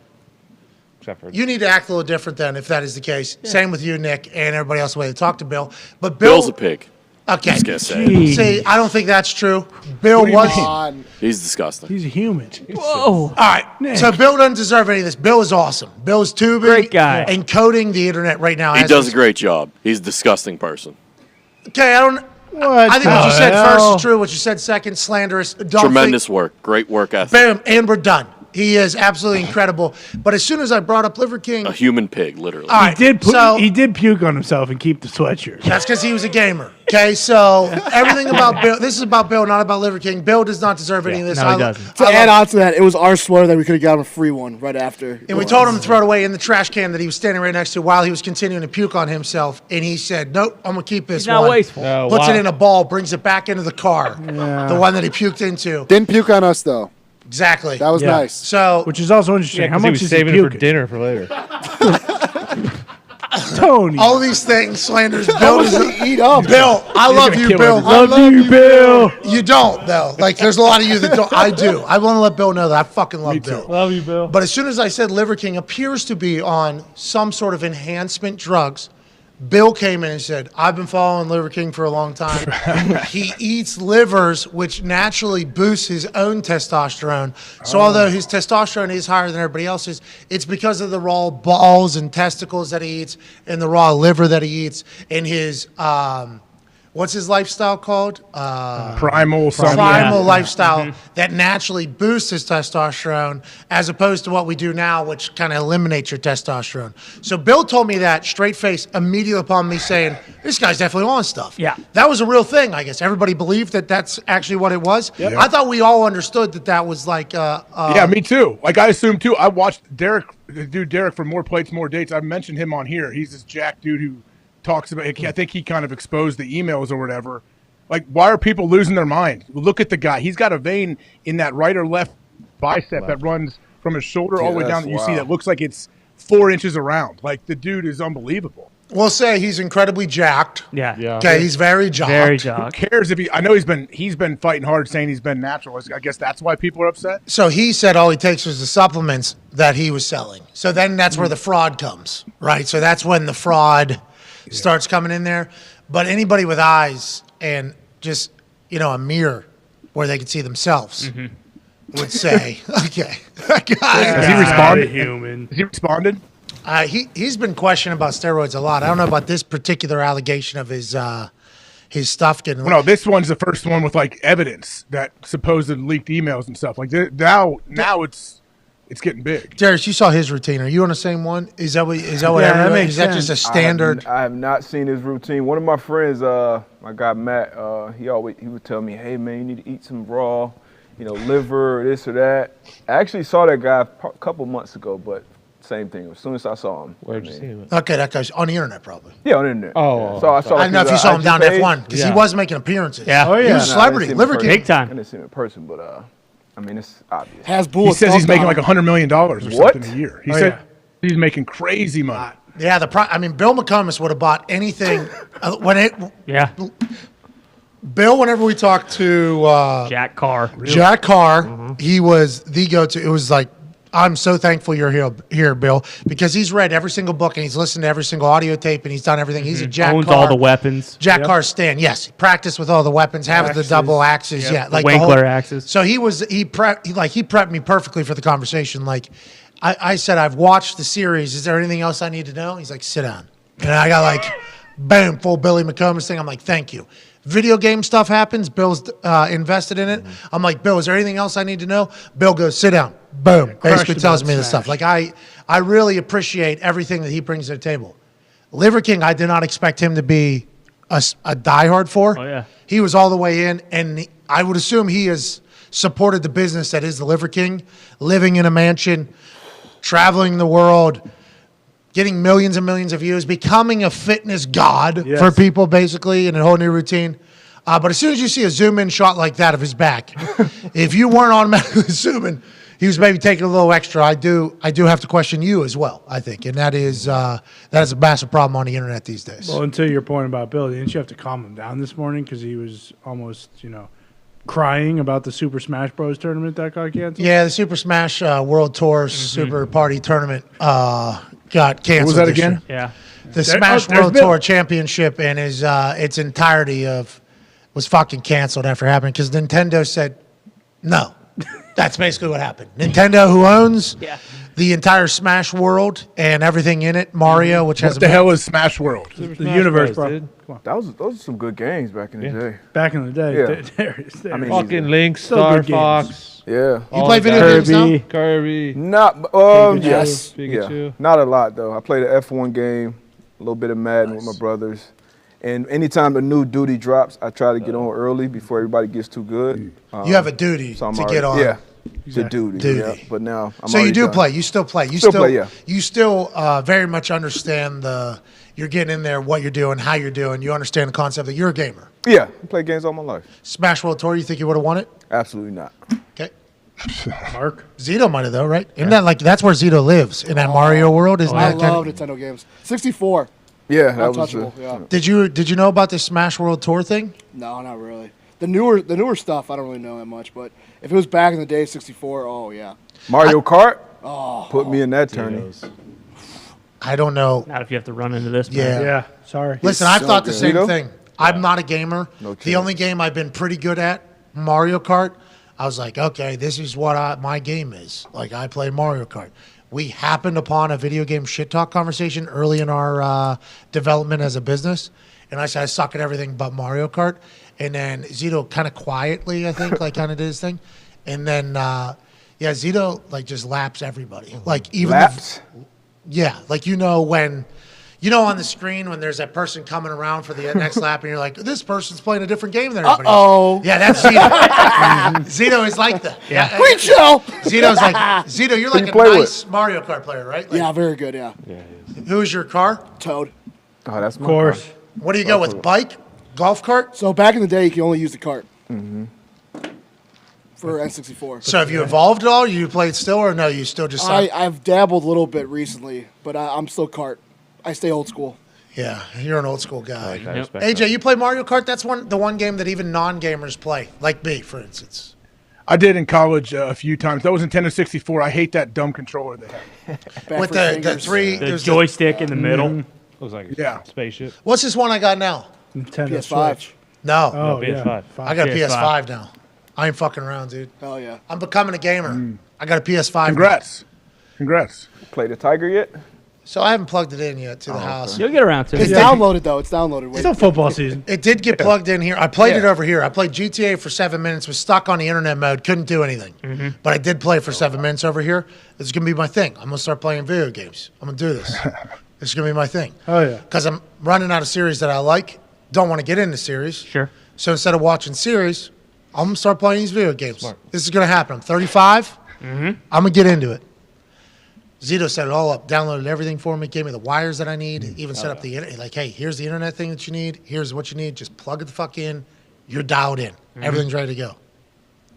That thing's been sitting in my house for 3 weeks now. I ain't ever going to plug in, I think. I don't think I'm ever going to get into it. It's a damn shame because I heard PS5s are tough to get. Zito did a lot of work for it, and I'm just never going to fucking get into it. And that's a damn shame. A lot of people been hacked trying to get a PS5.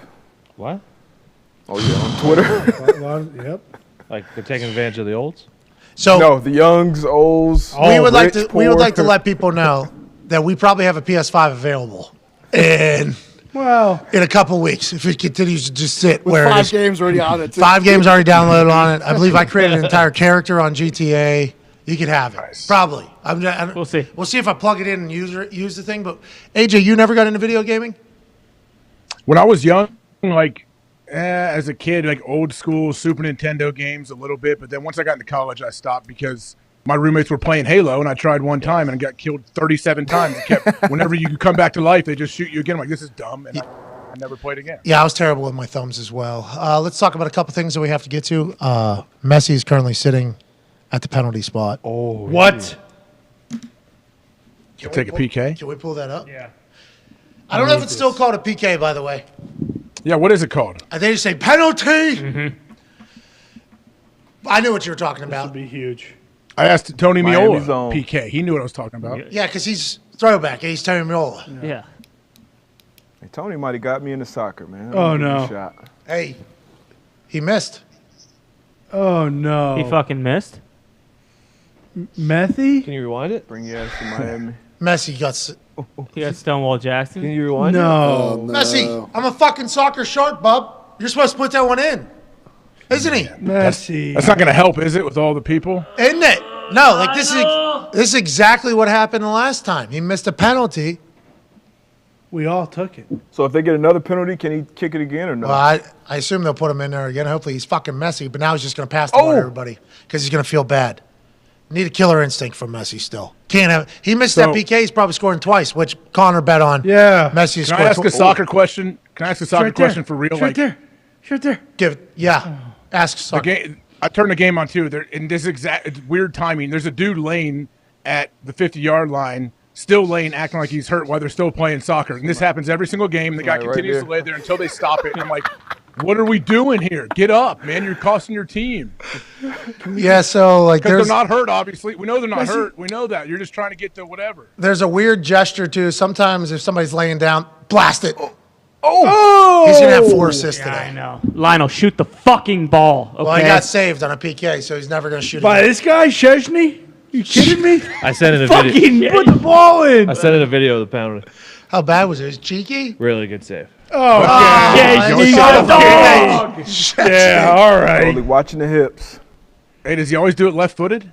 Yeah, he was a lefty. Is this Chesney Mioli? Dan Orlovsky has texted me and said that our show keeps cutting off today, dropping out of YouTube. Well, His fix your- internet fix your sucks, internet, Dan. I mean, Messi, pick a corner, buddy. What the fuck are we doing? Anyone can save that. That's a good save. God, Chesney is about to fucking get the Golden Gloves. He wishes. Fucking telegraphed it, man. Yeah. Why don't you just point and say this is the way I'm going? You should be the PK guy for Argentina. Do you guys still want him in Miami? He could play in, Yeah, right. for the Indy 11.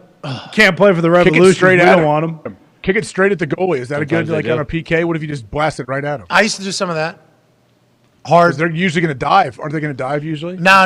Nowadays, shot down the middle is a pretty common practice. So goalies good. either react or guess, or there's a lot of That different. is tough. What's that? Like that. I mean, obviously, the goalie been in that situation. Not allowed to leave the line before the ball's kicked either. So, like, back in the day, I don't know what it is now. I don't follow close enough.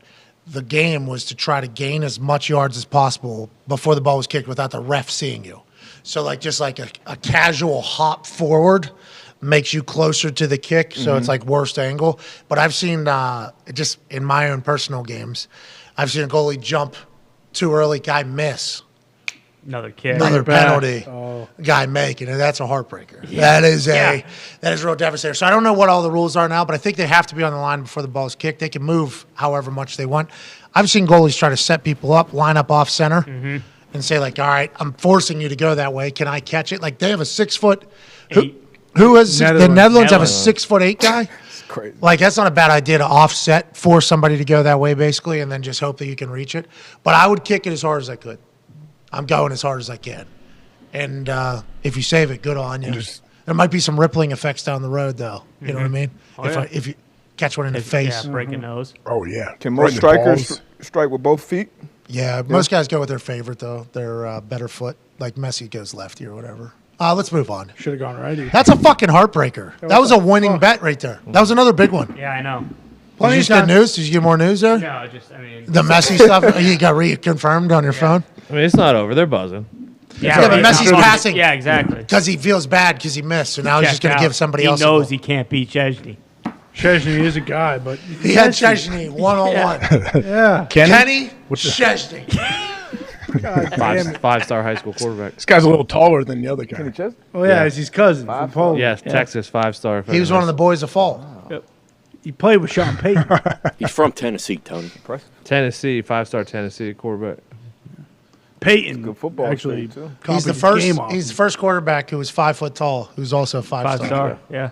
They used to call him 5'5" Kenny Chesney. And it wasn't because he was 5'5". No, it's because he was 5 foot and a 5-star. That's right. Never happens. Congrats to Kenny. He would go on to have a successful country music career instead. Well, at the All-American game, he gathered the boys around, The sang Army a song, All-American and they were game. like, what are you doing, Kenny? Don't play football. You need to get your ass on stage.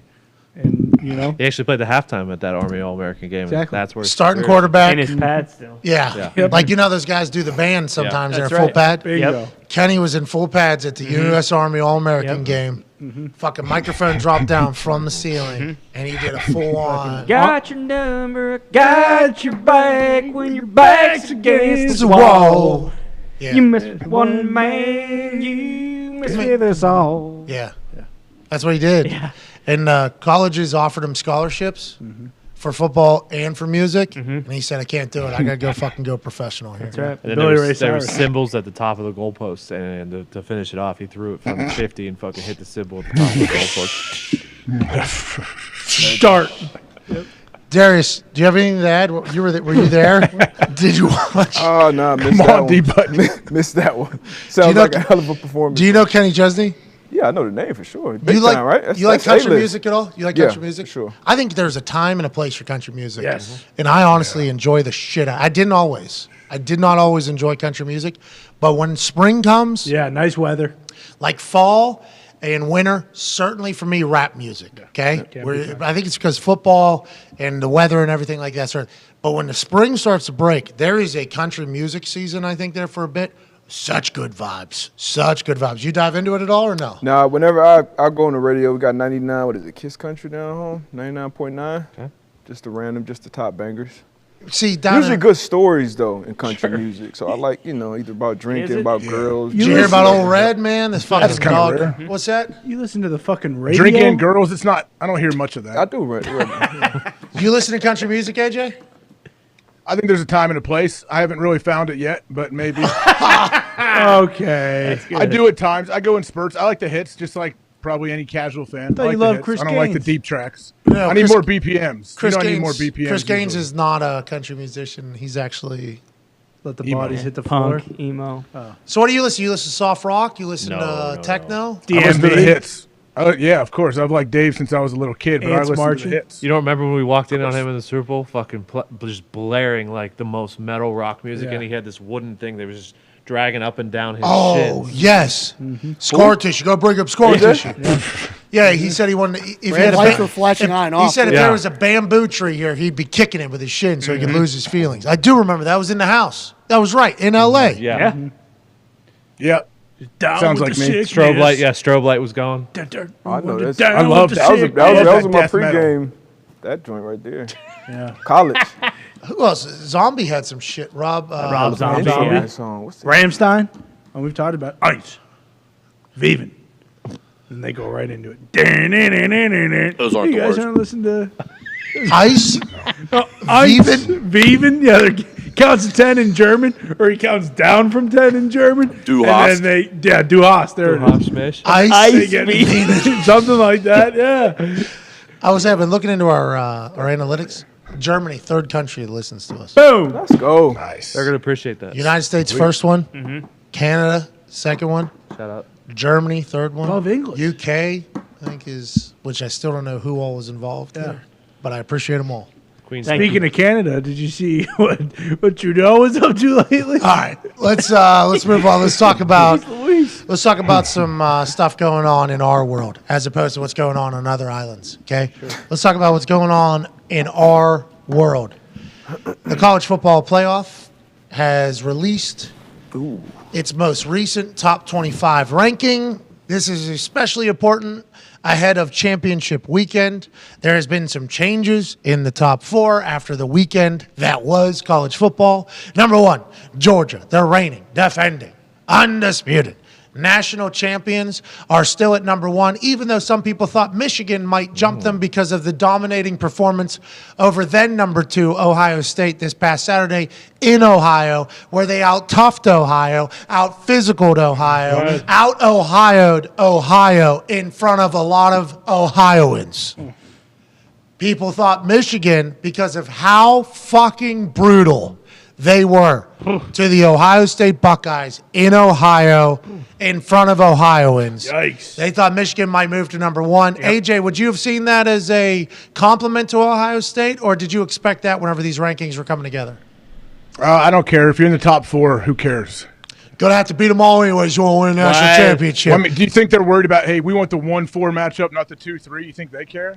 Well, I think there is a potential chance that, like, Georgia is not a team you want to run into in the semis. You'd rather make it to the finals, get a little bit more eyeballs on your program. But nonetheless, if you're going to have to beat everybody to win a natty anyways. Georgia 1, Michigan 2, TCU, who's undefeated, could do a loss, people are saying, in the Big 12 championship this weekend against Kansas State and still make it in to the college football playoff. So congrats to the teams that are undefeated and can take an L this weekend and still make it in the college football playoffs. So they've earned this spot, although they all want to be the champions of their conference. USC plays Utah on Friday night. If they lose, they're out of the college football playoff. They win, they're the Pac-12 champions and in the college football playoff, and those are the only 4 that matter. Now, if Utah beats USC like they've already done this season, if they beat USC on Friday night, all hell will break loose for that final spot in the college football playoff. Ohio State sitting on deck to move in there. Well, they automatically go. Alabama now sitting with 2 losses, 1 to Tennessee, who is ranked 7th, and 1 to LSU, who is not in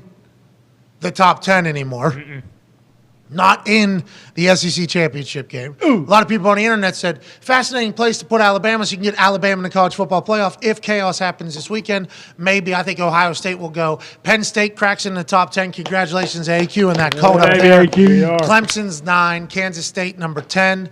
I have a question for one person and one person alone. Tone Diggs, how many of these are wrong? Whenever people use the tweet, whenever people tweet hashtag PMS Twisted T CFB, and they guess how many twisted teams in the top 10? Changed up a little bit this week. Whoa, how come? There's a team in this fucking top 10 that doesn't belong. Wow. Oh, my God. Okay, this week, you got to, which team doesn't belong in the top 10? Which team outside the top 10 was taking their fucking spot, okay? Okay. Wow. Clemson. And I do have to apologize. To? What'd you do? The people. Okay.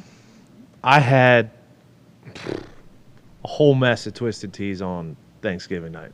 Okay. Of course. 5% ABV, tastes just like real tea because guess what? It's brewed with real tea. Damn right. Genius. I was supposed to tweet out my fucking Twisted last week on Friday. Yes, you were. You were reminded, I believe, a couple times to do that on Friday. I woke up on Friday morning, like, where am I? Okay. What? Oh, shit, I got to tweet that out today. Okay, and then my baby started crying. Oh. And I had to take care of my baby You're all going day. to use your baby? Damn right. Your daughter?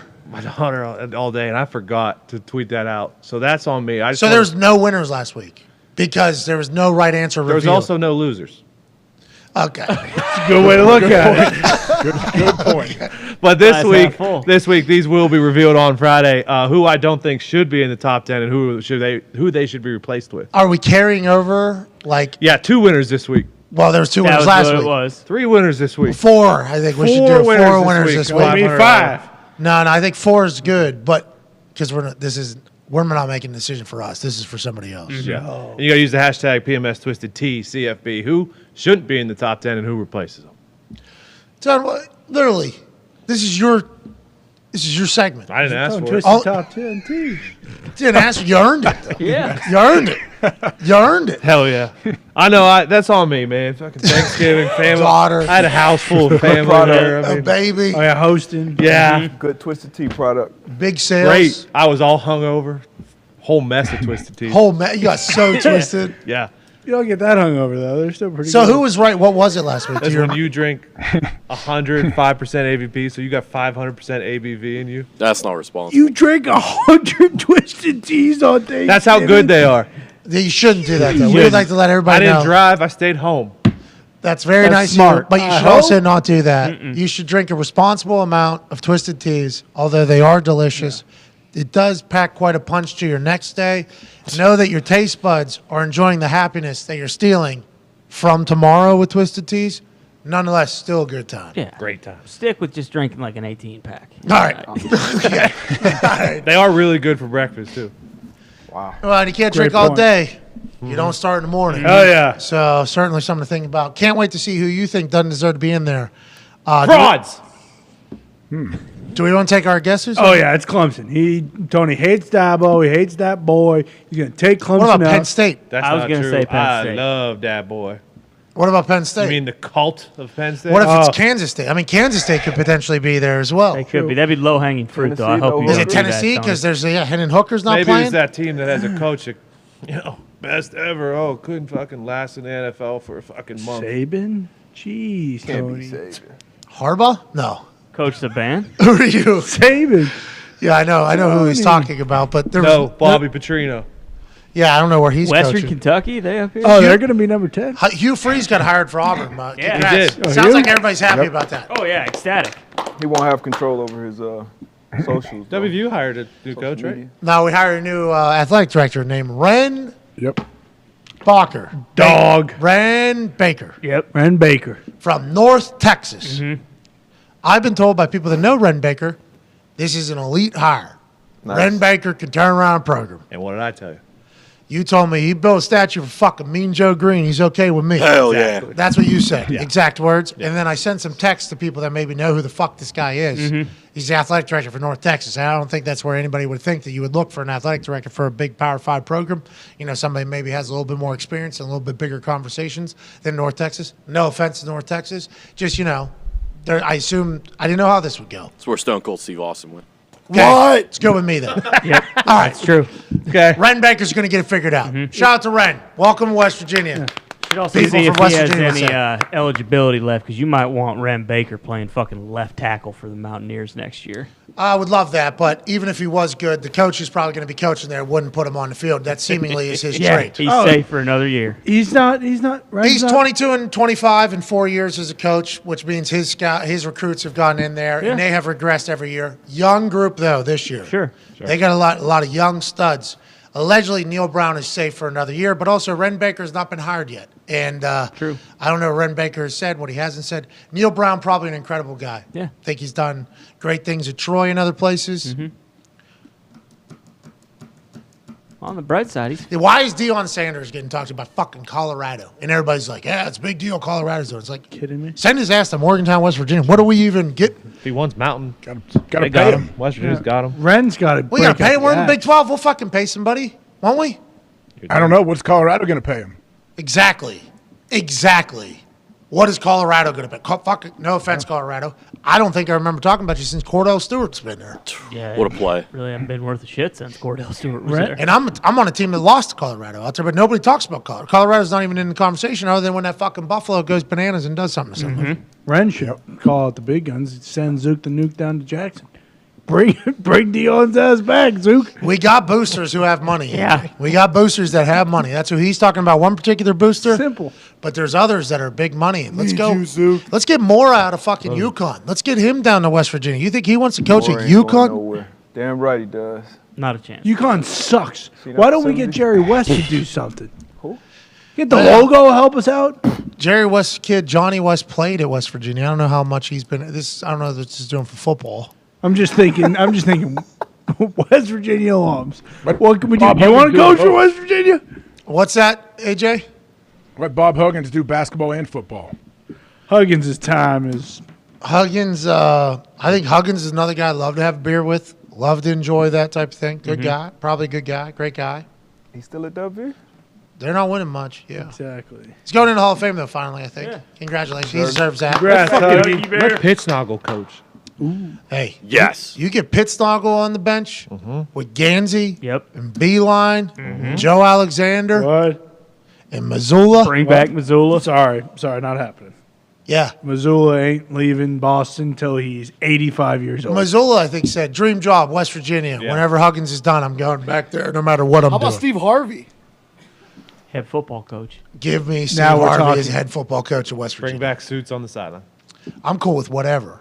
Steve Harvey's a businessman. He'll get those NIL deals figured out very quickly, Yeah. which I think we need to hire. No offense to Neil Brown. Every time he speaks, I don't hear like, this guy has it figured out. You know what I mean? I mean, just maybe as a football guy, I don't know. Why is Deion, just as somebody that was a part of a show that went to Jackson fucking State in the middle of the season, How come Colorado is the only team that's being or USF? I think USF and Colorado. It's like, so what is everybody going to do? He's going to go there, have one good year, and then somebody's going to sign him? Cincinnati now, too. They should. Yeah, he said it's been others. West Virginia needs to get in the game. Come on. Come to the Big 12, dude. What about Jeff Neil Brown. fucking Saturday? I don't know if Jeff Saturday's going to want to coach football after this year. I mean, maybe. I have not talked to him. This is not me. Trent Dilfer got to get UAB, right? There we Trent go. Dilfer going to UAB. Leaving the Lipscomb Academy down there in Nashville. Coached there for a few years. Jeff's on primetime again. Yeah, we got Monday Night Football. And we got another one. Coach was supposed to be good. Yeah. That's why we got prime time here Monday night. Then we got Sunday night. Then we got another one. We're supposed to be good. That's where we are. Yeah.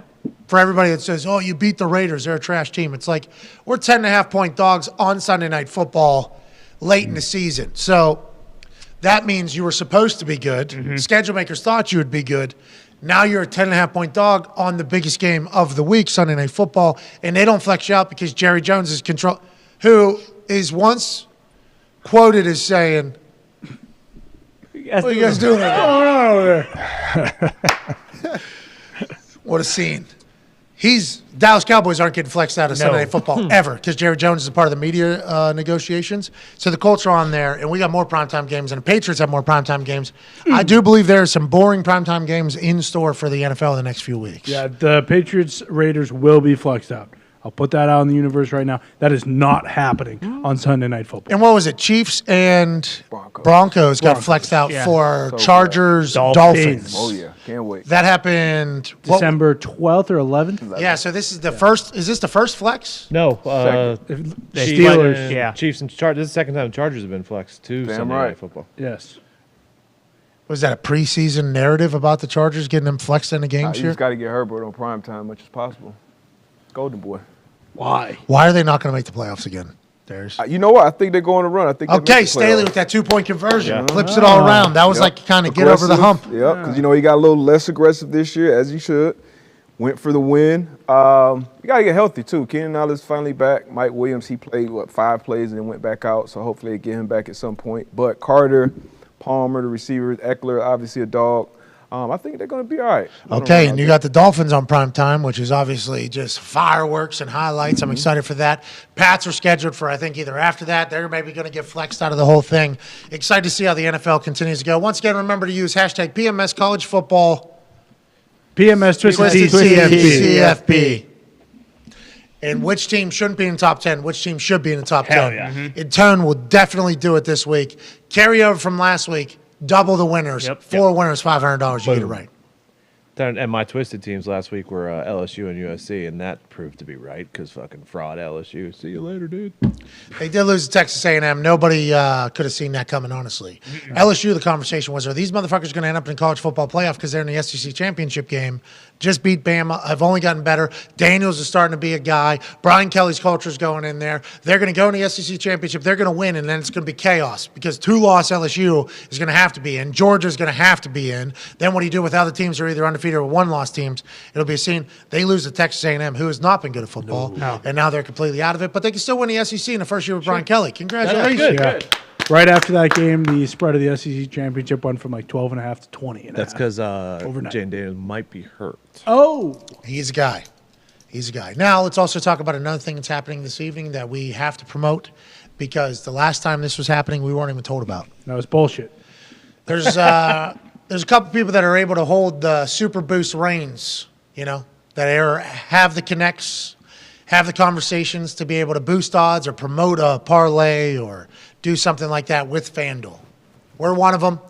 We have abused that right this year. We have completely abused that right. We have not won, but that changes tomorrow, obviously. Right. We're going to change that whole thing tomorrow. Another person that has that ability because of his relationship with FanDuel as well, you can see him on FanDuel TV, and you can see him on ESPN, ESPN2, ESPN Plus. You can see him on the Man to Man podcast. You can see him on this show.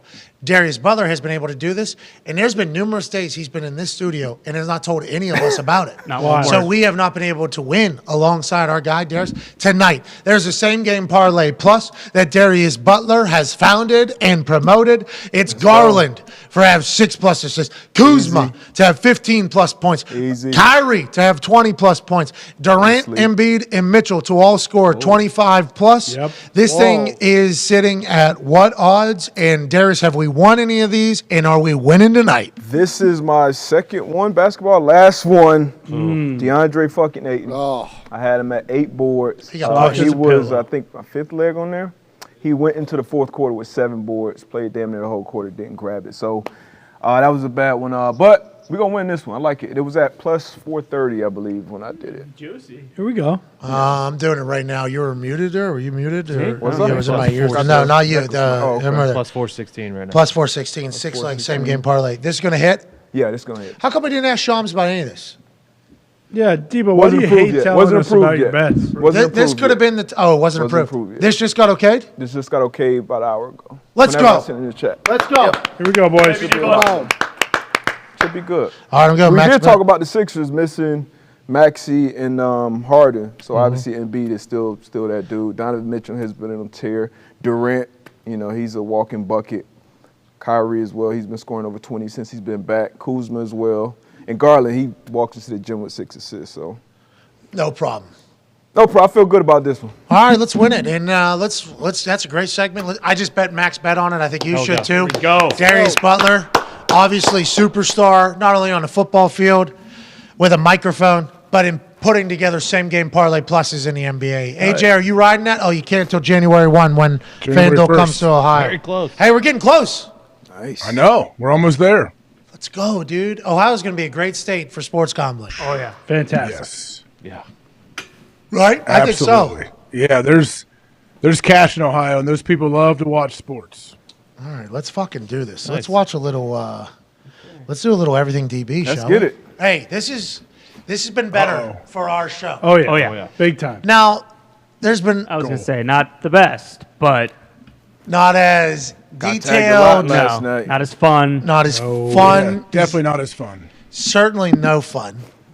This segment because Right. it's all work, and it's not as insightful as some other ones.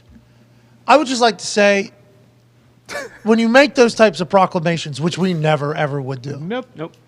you're asking for people to dunk on you. Yeah. And I would No, not it's like not. to be a part of it. Like a lot of my mentions, like a lot of Darius's mentions last night, were, our guy Dane just getting obliterated. It's awesome. And I don't like that because then Dane is going to hold that against me because I'm getting added in there and I don't want to do it. But when you make those types of proclamations, like you're asking for it on the internet. And Every also week. you're saying a lot. Like you're saying a lot to some other people. You're taking that's a big hack. Yeah. You take out of the batter's box there. It's every week, with every segment. We get it. You love the show. Bruh. You love doing the show. Okay? You don't have to force feed down to people's throats. Ty, what are you saying? I love Dan Orlovsky. I Great do, guy. and I think that's a good show. I get so sick and tired of seeing the self-suck from that show. Just What are you talking about? What is your deal? Okay, it's the best show on TV. I get it. I've heard it 150,000 times. I watch it. I love it. Don't need it. Okay? Just knock it off. What do you mean self-suck? The opinions. Yeah. I love that term. I like that term, Ty. Thank you. Como se dice self-suck? I would like to let everybody know that the opinions of Ty and others that potentially chimed in there do not reflect that of their employer and or their peers. We love Dan. Yeah, I love Dane as Big well. fan. I Of was course. a little irritated this morning when I saw that. Oh, this again. Okay. That's all I'm saying. I am happy though that linear television has become much better with those guys on television. Without question. I think so. I think they do a great job. Dane did text us earlier saying our service probably not good. Turns out might be his service, but nonetheless, Dane, we appreciate you. Love And you, thank Dano. you for making the sports world a better place. Thank you, Dan. Love you, Dano. All right, But you're Dan. running your mouth about us whenever you say stuff like that. You need to know that. And although we're not going to say anything, some of our people who we appreciate are going to. Most certainly will. And both your and my internet experience is going to be no fun for a good 2-3 hours. But you deserve it. Yeah. But you deserve it. You're asking for it. I'd have some awareness there. But That's something Dan knows about.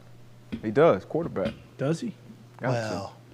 Well, I'm not sure. Is this which play is this? I don't know. You tell me. I think this is the one we're looking for. Bomb. Here we go. Yep. Thanksgiving football. My guy Tone was getting fried. So we got the Bills, Lions, Josh Allen. Touchdown pass to Isaiah McKenzie. But you'll start out too high here on defense. Start out too high, double. Double Davis down here. After the motion, you're going to end up doubling Diggs. This is Josh Allen just IDing this coverage in the red area. See double, and you got the ISO here on McKenzie. He's going to run away from leverage here, across the route, which is a fucking tough route down here. You see the double, he comes with the motion. Run it back real quick. I want you to see this communication from this safety to this corner. He had a hell of a game, too, 2-3. You'll see the communication here. He's going to overrun it. Going to have a bracket double on Diggs. Go ahead. It happened already. Oh, fuck. Yeah, now you good. Boom. So you see him come down, so now that middle is completely vacated. A lot of people will say, what's the post safety doing? What's the middle of the field safety doing? Run it back real quick. So he's going to be responsible for 13, right? He's going to say, all right, you stay on top of Davis over here. You go down, and now this whole field, the whole middle of the field is going to be vacated. And it's a tough down. Every down on defense, somebody got to wear the hat, right? Especially when there's other good receivers that's going to be doubled. That third or second guy is going to have a tough one-on-one matchup. Jesus. You see where Josh is looking. He's looking right here. He's going to see the double team, and you'll see his helmet go right to Isaiah, and just a nice toss. Layup. You know, Romo was talking a lot about his elbow this game. Every time he missed the throw, but he was on target. And he made a huge throw to Diggs late to win it, too. So he's fighting through it. Have you seen any, like, the elbow issue is going to obviously carry, but it feels like they have offense schemes, too. Right, you don't think it's an issue at all? Like, literally his first throw of the game, I think it was a back shoulder to Diggs. You saw the velocity. It was. You see he had, 80 yards rushing. Mm-hmm. I don't think he slid once. Yep. So if you have an elbow on your throwing arm, regardless if it's a pain thing, obviously I think he was off the injury report going into the week. So I think the elbow is fine at this point, or whatever he's shooting up with, he's fine during game day. This is a coverage beater, right? This play? Absolutely. Is that Ken Dorsey expecting what they were doing there and calling the perfect play? Most likely. A lot of teams get into double type things. Maybe he was just expecting midfield, but this is also a read here. This was third and I have it on this one. This was like third and medium. So this is around the sticks area, right? So this double is going to happen around the sticks. Mm-hmm. So they're probably expecting this coverage, something probably the Lions do. And then he just has to find 3rd and 6. So he just has to find the matchup here. And Isaiah had a big game this game. But on this just running away from leverage. Like you see this a lot. It happened to Kenny Moore when the Eagles played the Colts. Similar coverage. I think it was Quez Watkins, super fast. So fast. Just ran away from leverage. It's tough when you run across that field. Hey, the Eagles kind of similar to the Chiefs in that thing, where just some, I don't want to say random Quez, but kind of random guy who's just the fastest guy in the field all of a sudden, and then you're able to draw plays. Like, this is a beautifully designed play. That guy's going to be fucking wide open against that coverage. AJ, there ain't nothing you could do there, huh? Nothing you could do as a linebacker? Maybe get smarter? As D-Butt said, yeah, man, someone's got to wear the hat. You got to win that one-on-one. That's tough right there. You heard Chuck say it all the time. Somebody got to wear the hat. He had to wear the hat. Yo. Lions defense has actually gotten better since firing that DB's coach. Do you think it has anything to do with it or coincidence? No. It's got to be. It's got to be because you're missing some starters. You're missing Okuda, obviously. Yeah. But they're playing well. In my opinion, I felt like they should have beat the Bills. Oh, yeah. A lot of people, has things to say about MCDC and that deep ball on 3rd and 1. I didn't hate it personally. Yeah, it was there. It was a walk-in touchdown if Goff makes that throw. Goff missed some big throws in that game. Goff? This team is playing better. He's a knockout as a draft pick. Where's that awesome. D-back Kirby coach Joseph. at now, D-Buck? Which one? Kirby Joseph? No, the guy who got fired from the Lions. What? Is he? Oh, yeah, that's right. The Packers picked him up the day after he got fired by the Lions. Is that real? Yeah. Yeah. Well, and remember, that's awesome, AJ. Did you know that? Mid-season? Yeah. He's vacuuming. Yeah, mid-season. You got picked up mid-season? Yeah, sorry, I had a spill. His helmet here, though. You can just watch Josh Allen helmet just go through this progression. Boom. Sees what's happening with Diggs. He knows, all right, that safety's down. Nobody's there. So, boop. Man. Like he didn't even look at McKenzie. I don't even know if he looked at McKenzie. He just knew Exactly. Yep. Just knew where he's going. Remember the last time the Lions were on here, the double teams I had on Waddle and Tyreek Hill. Yeah, compared to those ones. both guys were wide open. That's when he got fired. At least It they was were after covered that in it. game. Exactly. At least those were good double teams. Yeah. Hey, that guy was trying to get fired. He knew I had a Green Bay job sitting on deck. Go over there with no expectations, even though Detroit's pretty low. What's going on with the Rams? Are they dead, huh? They They're lose to dead. the Chiefs. Everybody expected They're them to dead. lose to the Chiefs, I think. Yeah, and I think they obviously had a backup quarterback, third stringer playing in this game. But, Stafford, he's probably going to be shut down for the rest of the season with that concussion.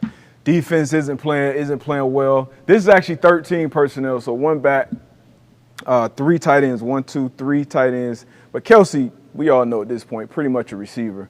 Juju Smith up here. So on defense, this is man-to-man across the board. And defensively, the Rams said, hey, we're going to put our best guy on their best guy. We're going to put Jalen Ramsey on Travis Kelsey.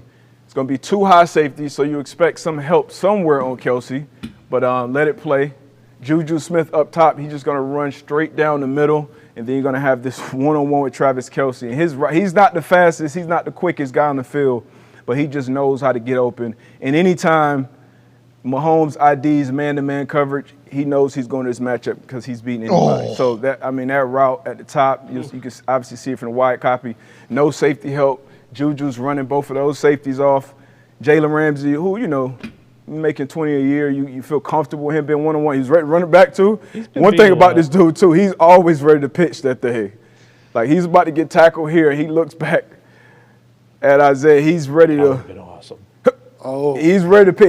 If he was probably 4 yards closer, he'd probably pitch it to him, but he ended up scoring. How about a fake pitch as a juke? Yeah. Quarterbacks use the pump fake like 10 yards down the field. Travis Kelsey's like, I'll just fucking fake pitch it all day, boom. And Kelsey anytime TD, like that's, Lock it in. Lock it in. Well, there for like 4 weeks, it wasn't. Remember. If you see this from the back copy, boom. Just watch at the top of this route. How come it feels like he's been beat so much this year? All right, so boom, so right, so boop. So you get him, kind of toss him to the inside. Now he's outside leverage. Now he's setting him up with that outside stick. He chases it, and it's good night, Irene. Bop. And then his yak too, his rack. I mean, he's as good as they come. A lot of people call him the GOAT at this point. He's going to have, statistically, he's going to be the GOAT. By the end of this year, let alone if he plays for another 2-3, which probably could happen with how good a shape he is in and with the offense they're running. Why would you want to leave this dynasty? He's already restructured his contract, take a signing bonus to open up more cap space. Why would he not be the GOAT? Just because he doesn't block? Is that what they're saying? Because he doesn't block as much? It's becoming such a pass first game that with his numbers, I think they'll be so astronomical. And then, he's already got 1 ring? If they win another ring, I think he'll kind of take over in that conversation. Right now, a lot of people get that edge to Gronk. You got Gonzo too, Tony Gonzalez. Well, but Gronk was he unbelievable needs to stop in the doing run what game he's as doing well. on that kickoff show with those blankets. Because, they're judging Kelsey against him, and they're saying Kelsey's soft. Kelsey doesn't block people. He's not in the run game. And then they're like, we're judging him against the guy that has blankets on at 65 degrees on television when nobody else does. I'm just saying, I love Tony Gonzo, okay?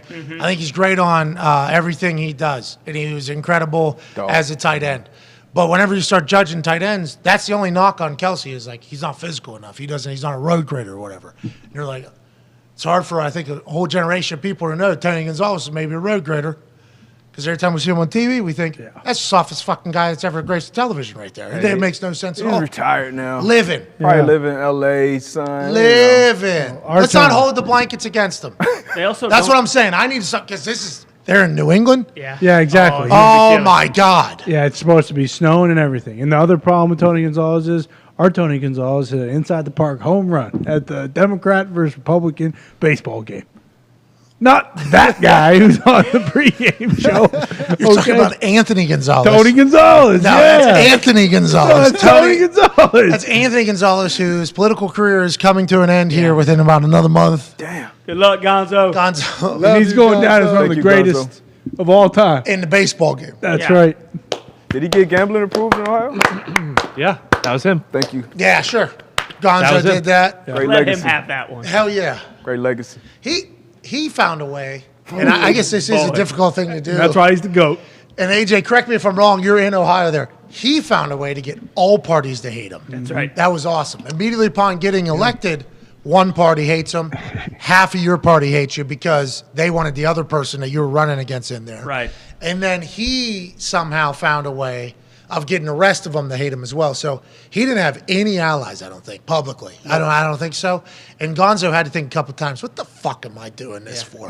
Do you think that happened, AJ? Correct me if I'm wrong there. Yes, Gonzo was working for like a startup in San Fran before that, and all of a sudden, like I said, this dude, I thought he was on a fast track to become the president, and all of a sudden I realized he was. Okay, all right, good. Gonzo, go do something. You're too smart for that. Go You do should something lobby to for make us. $1 billion. Gonzo should just try to enjoy his life. I was gonna say you should go on like a 2-year vacation. Just kick your feet up and relax. Go to Europe. Isn't that politics? Loco Joe! Not when you have Big Don, calling you out by name, saying, this guy's a loser, don't listen to him. That stuff. Yeah. Bad. Anyways, that's Anthony Gonzalez. Okay. Tony Gonzalez, great tight end for the Chiefs, for the Falcons. Incredible athlete, great TV commentator. Hall of Famer already? I Yeah. believe so. Yeah. Thought so. Yeah. I'd assume. Yeah. Hall of First Famer ballot already? had to have Congrats to ballot, him, yeah. man. He ain't better than Kelsey. Plain and simple. He's not. Kelsey loves him. Kelsey talks about how Absolutely. much he's learned from Gonzo, as all tight ends probably have. Gronk is the one who I think everybody change the- says yeah, Gronk. is the guy. They also don't ask Kelsey to be a road grader. Like, that isn't like his, it's like, hey, go catch touchdowns. Like, that's what you're here. Like, he will block, Yeah, but they're not asking him to be a road grader. got one of the best. You said something to Antoine Bethea on Man to Man podcast about him. You're like, he's not that fast. He's seemingly, but he outruns people. He outruns people. He jukes people. Like, he's just a great football player. You know what I mean? Crafty son of a bitch. And it A lot seems of guys look great in shorts in the tee, but then when it's football time, like, he's going to get open. Zone, you can't run zone coverage. He's going to find a hole, and then man coverage. Doesn't matter who you put on him. He beats corners, beats safeties, beats backers. So And he's a great dog. player. Yeah. He's a dog. And he's a dog. All right, let's roll. Fly through these, yeah. Cardinals, just utter confusion on the defensive side of the ball. DeAndre Carter's going to motion over.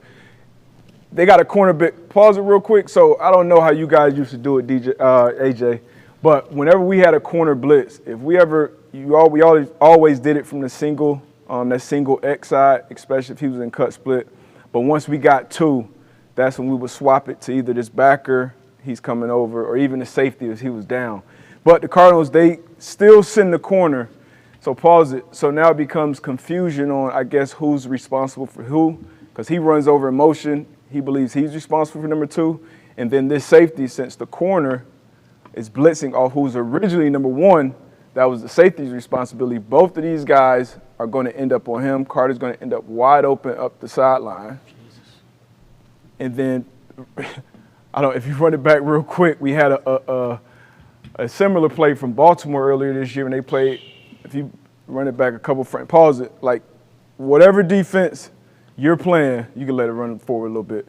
Whatever defense you're playing, you should never have this going on in the zone defense. So some guys are fucked up with that's a simple motion. That's a motion. The you wheel see route on that side was wide open. literally every game. So you're in the middle of it down. This is kind of just, I don't know what's going on here, but AJ, what's the deal whenever it's a corner blitz? Are you guys audibling out of that, changing the man who's blitzing so you can cover some people, or no? Now, sometimes, though, if they motioned and get two on that side, we would check out of that corner blitz, or you would replace them. Like Simmons all of a sudden would come off the edge, and the two DBs would handle it. yeah. So rule of thumb for me was you never send a corner blitz from a two-man side. So that's an attached tight end here. You got a tight receiver. But if it's two receivers, I don't want to blitz one of my best cover guys and then put two other guys on the two receivers. You just don't do it. But this is whatever they were supposed to execute here, they didn't. Herbert finds them up the seam. So that's bad ball defensively, though. You make it too easy for a good quarterback. And the Cardinals are in disarray. Yeah. Disarray. Anybody watching in season? It looks bad. No. No. Hard Knocks, nobody's talking about Zeke it. was watching? He watched the first episode. Yeah, I missed last week, but And the week before that. How many weeks are there, Zeke? You've missed every one since the first one. It's been 3 episodes, I think. Yeah, so you missed that last week and the one before. I think we're the only ones. I've seen two. I've seen two That episodes. aren't watching? I think or- we're the only ones that think about watching. No, I think we were the only ones that even have somebody that watches. Yes, exactly. Yeah. I wonder how it is. It's probably okay with Nobody all knows it's happening. Yeah. That's very true. Nobody knows. And the thing with the Colts last year was they turned it on right when the season was starting. Like the Cardinals, if anything, have just more so dug their grave. Like it's over now already, and they're still. Are people still going to be open to Hard Knocks in the middle of the season? Because Colts supposed to make a fucking Super Bowl run, don't even make the playoffs. Cardinals supposed to make a Super Bowl run, probably not even going to make the playoffs with this thing. Didn't the Colts say they hated it after? Well, I don't know. It depends on who it was, right? Because I think Chris Ballard hated everything about it, the GM. Like, hey, it's already hard enough to fucking win. We got a quarterback that doesn't even know what he's doing. He's our fucking quarterback. We paid him $100 million. He's our fifth quarterback we fucking had. Like, doesn't want to do it at all. That's a normal thing. I think a lot of the players didn't mind it though, which they were all buying it. I saw a lot of segments, didn't you? I saw a lot of segments and shit. Yeah, you know they do every episode. You know they key in on a couple players, but I would have hated it. Me too. I would not. As somebody who's natural on a microphone and doesn't mind content and everything like that, I don't think I would have been the biggest fan of in season. A lot. Yeah, because you're putting people in an interesting position. Because obviously everybody has respect for NFL Films. NFL Films is like the 33rd owner. But also, we're trying to win some fucking games here. How many seasons do I have in my entire career? I think that's going to continue to be a tough sell if they suck. But Hard Knocks during training camp has been a curse, people say. But the teams that qualify for Hard Knocks for training camp stink. Right. So is it the reason that the Hard Knocks is there that they lose, or is it they've qualified for Hard Knocks so they're already going to lose for the training camp one? So I'm cool with that. Regular season, though, Colts are supposed to fucking go. Oh, yeah. They do not. Cardinals supposed to fucking go. They do not. That's a tough first 2 seasons of in-seasons Hard Knocks, which is on what nights? Tuesday nights? Is it on Tuesday nights? Yeah, Tuesdays, I think. I think it's Wednesday because I wanted to Maybe watch it on is. Tuesday. Jesus, see? It threw me off. We're a pretty big football show. Preseason one is on Yes, Tuesdays, but yeah, who knows? Didn't they say though that it's less intrusive in terms of people being in the like they set this shit up. They set all the cameras up before the season starts during training camp, so it's not like the training camp Hard Knocks where you just have bodies there all the time. Like it's all those robotic cameras, so guys forget that they're there outside of like the little vignettes that they do, you know, outside of the building on their off days. What did Keim say? Keim said it's okay if people feel like they have to act like their best selves or something like Right. that because the camera's on, so they're doing like what a movie Yeah. would do, like the best thing. I think it does potentially take away some real genuine moments that could happen because people don't want to get caught up definitely. in a moment, you know? How would you would hate it, right? I mean, honestly, you probably forget about it to an extent. But then whenever it runs, yeah, but then you get reminded. Yeah, true. Yeah, so I understand the whole camera. You kind of do get used. I was a part of a reality show before, and after probably the first week or so, you kind of get used to it. What was a reality show? It was actually with Coach Prime, Coach Dion. Prime U. We were training for the combine. It was me and like 5-6 other guys training out in Dallas with Dion. And they're following us. I think NFL That's Network. fucking awesome. Yeah, how have we never heard of this? I mean, that was 2009. How'd you do? Were you awesome in there? I'd really watched it back. Didn't but want to? nah, it was fun though. It was fun. It was You enjoyed Prime though as a coach? Yeah, loved him. He took us to church, took us to his house, trained them. Guys would come in, Pac-Man would come in, other guys that were training with him in the off seasons. But you just, you got to see some of his old he still got a whole thing of tapes that he used to watch. But he was awesome. Just getting Loves coaching though. Loves coaching. Yeah, he didn't like coaching like DBs at that time. And that, obviously, if you're an all-time great, it's easier. So he went more so to the offensive side. But with us, it was just DB work, field work. Then the other shit that goes into combine training as well. But it was fun though. It was cool. The speeches he gives in his team meetings, like I think I don't know what people would think from Prime to be a head coach of a team.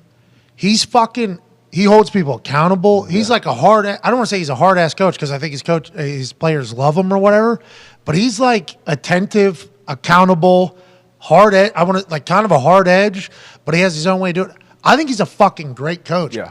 That's why I asked him on game day, like, why are you doing like I understand you're a great coach. It's a big sacrifice. But you could be great. Dion could be great at fucking anything. Like Yeah. Dion could be great at I firmly believe that he could be good at anything, which is what I was trying to tell him in my question on game day. Like, you're better than everybody at baseball. You're better than everybody at football. If you want to be a preacher man, you'd probably be the fucking number one preacher man in the world if you wanted to. You make incredible content. You get into the punditry world if you wanted to. He was the star on NFL Network when they used to do that. They had Prime. Yeah. The post game If you ball, you get the call. Yeah, you're on yeah, Dion's that's call. it, yeah. Like, he could be great at literally anything. I think he said, why are you choosing to do this? And he's like, well, he was in youth this, and he got into this. And it's because of his kids, obviously, are in there right now. But he's fucking great at it. I think he's great at it. and they win. Yeah. In everything he does. I'm surprised it's not more. I guess Cincinnati, Colorado, and USF are the 3 schools that have been talking to him. He's been very transparent with all his players, too, which is probably the right way to go about it. It's the right way. Be real with them. They know what it is. But Cardinals, if they suck the rest of the year, which seemingly staring down the barrel of that, don't look good. Next year, Hard Knocks in season might have a tough home to find. Yeah. But it is NFL Films. Everybody has respect for it. Right. Just do the Lions. They don't care. Or the Bears. We'll go to the Bears. The Bear down. Bear down. All right, here we go. Mike White. This is one of his touchdowns from Sunday. So this is cover 3. Oh, come on. Something we've been seeing and talking about all year long. And what we always say for the underneath defenders is you want to play things top down. This is a route concept that you're going to see every week almost. Outside flood, deep breaker. He's going to run them off. Then you're going to have a flat route. Pause real quick. One rule of thumb. Now it is, 3rd and 4 here, 3rd and 5. But one kind of rule of thumb here, if you're in zone coverage and you're a flat defender in a true zone coverage, if it's one in front of you, 9 times out of 10 is one behind you. So this is pretty much this here. And he's playing deep third, but he's playing it pretty much like man. So if it was anybody that can come off on this Elijah Moore outbreaking 7 route, it'll be this corner or him playing it top down and just discouraging it. But he plays it too snug to that flat route. Easy read from Mike White and Elijah Moore. We had Elijah Moore sighting finally this year, so I know he's happy if nobody else is about this quarterback change. You'll see the read for him. It's just he's just looking at that flat defender. If he's deep, I'll throw it to the check down. If not, bing, that's the one I want. From what Easy you read, saw, good is throw. Mike White going to be able to continue to ball? The thing about the younger quarterbacks, obviously he has the talent, and the offense is about knowing where to go pre-snap and then making the reads post-snap. But the thing about him, it won't get him this game, but coming out, and if he's watching this, coming out, like, first thing I look for as a quarterback is he a full field read guy or is he a half field read guy? And like all the greats are full. They're going to go from boom, boom, boom, boom. For him, it's like it's here. And it was there a lot of times. Playing a lot of backups with the Bears, it was there, and he makes the reads. He Playing makes that the throws. sorry ass Bears team. But as you go on and play tougher opponents, with savvier players, they're going to know. Okay, he gives me that first look. Okay, let me just beeline to where he's going and make a play. So if he can adjust, and this what reps is, he's still young player as far as in the league goes. So the potential is there. But that's where he'll have to take the Is next that what step. people say, getting tape on somebody? Exactly. Because there isn't a lot of tape on Mike White. But once, like, the vets, the savvy guys start seeing it, it's like, hey, he's only looking at half the field or whatever. Now, the Devontae Adams play could happen where he beats the Broncos, where he ends up going the opposite direction or whatever, and maybe that'll take place. But that's what people mean whenever they're getting tape on somebody. AJ, you smoking cigars. I thought you quit. Freedom of Recovery Addiction. Russell Brand, a book tomorrow. I haven't read the book yet. Maybe after I read that. All right, so that's basically, him playing this low to high. This is a different order. We can go here, though. No, what do you want, 49ers? Actually, 49ers, yeah, that first Fred Warner tackle. Okay, perfect. This is AJ's favorite player. So, as far as off-ball linebacker, best in the league. Always in the right plot. Always in the right place. He can blitz. He flies around at an unbelievable speed. 9'7", 5'4", and 2'9" kind of set the tone for this defense, but great players and obviously a great coordinator. But everything they do is simple. So it's some pre-snap communication, but it's going to be kind of the opposite of what we saw with the Jets. Obviously a different play. But you want to invite checkdowns if you're in a zone defense. And this is what they do a lot of times, zone defense. So this is a simple routine play. It won't make a highlight tape. But you're inviting this check down, and then watch these guys' reaction when that check down comes. So boom, I'm set. Before the ball is even caught. So it's like this is, once again, 1st and 10. This is a routine drive starting play, but this is how you have one of the best defense in the National Football League. Is just doing what you do over and over again, being consistent with. But that's who this player is every Sunday. Every Sunday. Is there anyone close to him, or was Darius Leonard kind of the closest comparison? Darius Leonard he's a different animal in my opinion. He's a more of a splash player. As far as what he does different than anyone else that I've seen is every game he's going to end up with the ball in his hand. Shaq Leonard? Yeah, Shaq Leonard. It's going to be a pick. It's going to be a forced fumble. It's going to be something. And then the plays in between, he's a very good player as well.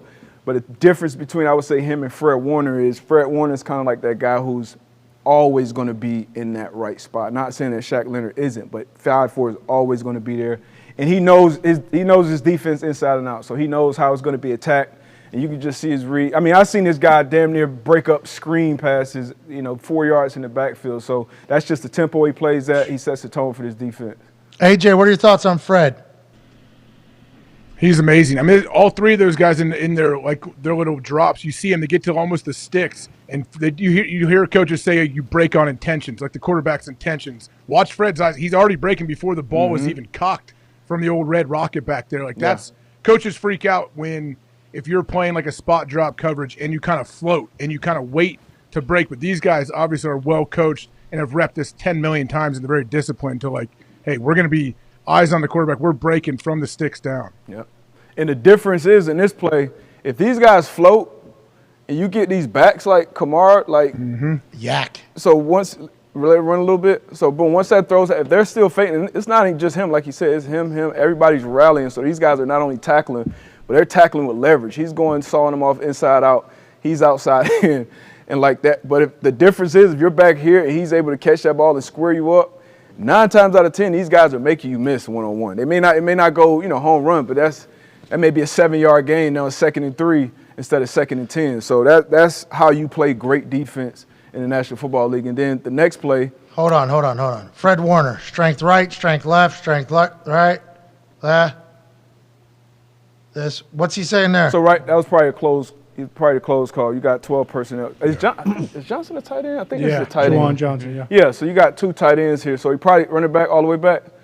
What I would assume is he's saying close left, and then close right. But that's what I would assume. Is that because Troutman's next to the tackle and Juwan Johnson's kind of split out a little? Well, coming into the week, if it's a 2 tight end set, we're gonna close it to a certain tight end. I wonder if this fucking guy changes anything. 7. Taysom.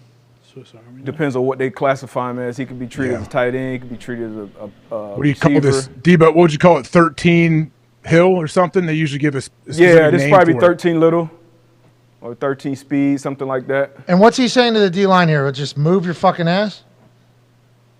It looks like he's, what you call it? Right to would left. this be Bo or Boston him? Oh. It'd be Boston to the strength, I guess. This is all that shit we talked about on that slide. The close call, the down call. Look at the communication. Yeah, There's a lot. Yeah. A lot is happening here.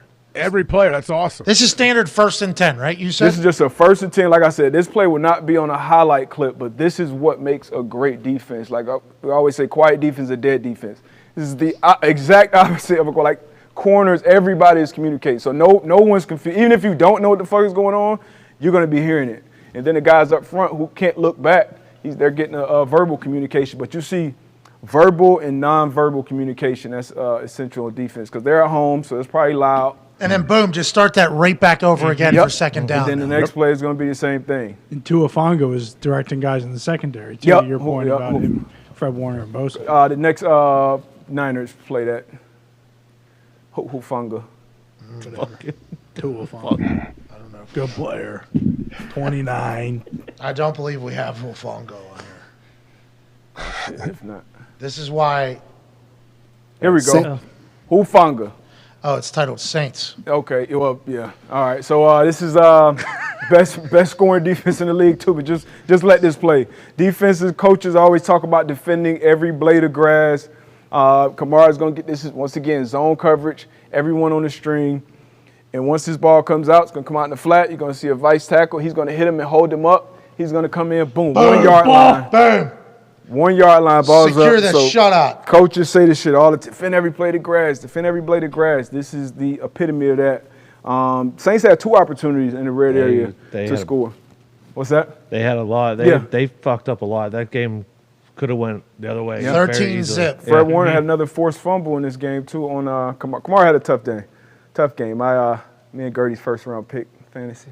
Tough game. Hey, isn't it hold him though? Hold him up. Yeah, somebody hold. Like, this is an actual thing. Hold his ass up. Yeah. And then somebody else come in and get the ball. And little Paul Mall goes boom, bang, shoulder Bang, on. bang. And then that guy has a touchdown. Oh. Get on it. Kamara's holding his arm too. Looks like he got. Yeah, believe Yeah. He lost 2 from us, didn't he? He lost 2 from him.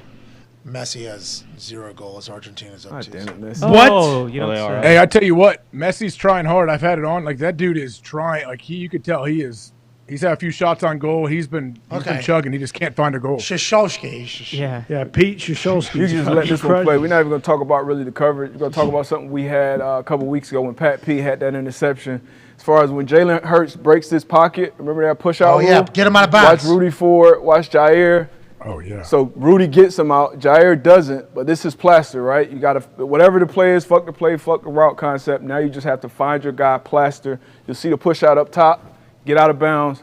He doesn't get it, but he keeps running, makes the play anyway. Obviously, he missed the throw. Oh, nice. But that's just that rule. DB's executing that rule, knowing, once again, when that quarterback breaks that tackle box, you can push a guy out of bounds. You can chuck a guy, just can't hold him. How about Green Bay knowing the rules? Yeah. That's because that DB coach came from Detroit. Yeah, that's right. They gave up 40 points still, but, But on the ground. On the ground. Not in the secondary. It's that 4th and 1 play that Kyler talked about being schematically fucked. Now, I don't know. It looked like there was definitely some confusion here. Hollywood's blocking. The tight end comes out like it's a pick route. It's obviously a fake run, but it's zero blitz. So all these guys are one-on-one. Derwin James, he comes up early, but then does a good job just getting his head around, being on shit. That's the number 1 receiver, one of the best receivers in the league. But you see Kyler's confused. Boom, throws it up. Could have gave him a better ball, I think, but that's a great play. Great play from Derwin James. 4th down, bat it down to get better 1. field position. Fuck that. What is he doing? Come on, Derwin. Go get that tater. That's Oski. Keep that ball forever, too. Damn right. Give me that. Ice. Unbelievable play. Schematically fucked. Schematically fucked. I mean, you could of throw a the better throw, ball or- there, Because too. the team didn't know how to play, or But yeah, it's good. Look. Hey, it's ugly in Arizona right now. You saw confused. It is. They got to get it together, man. Or a couple people going to be moving. Kyler's going to be there, obviously. But Can't wait for Hard Knocks this week. Yeah, that's right. It's tonight. yeah, yeah. Or yesterday. Way to get your head around and go make a play. Could be tomorrow. Good job. Good job, Darwin. Next play, scramble drill. Once again, watch D. Slay. D. Slay scramble drill. This is what Aaron has been great at his whole career. Breaking tackles, breaking sacks, extending plays. But just watch D. Slay stay in Lazard's hip pocket, bats the ball up. Jay Scott goes up and bat it. So that's textbook. I mean, this is hard to do because you can't. You try to practice this. If you're playing against A-Rod, if you're playing against Big Ben, you say, all right, we're going to have a scramble drill, period. But it's never the same what you're going to see on game day. So great job by everybody. If you pause it, like everybody's Watson, Tunyon. Glued to him. Glued. Like everybody's strapped up. So it's really nowhere. I mean, he can throw his ball maybe out above, but, great play from Big Play Slay. A lot of dogs out there on the Philadelphia Eagles Scrappy. defense.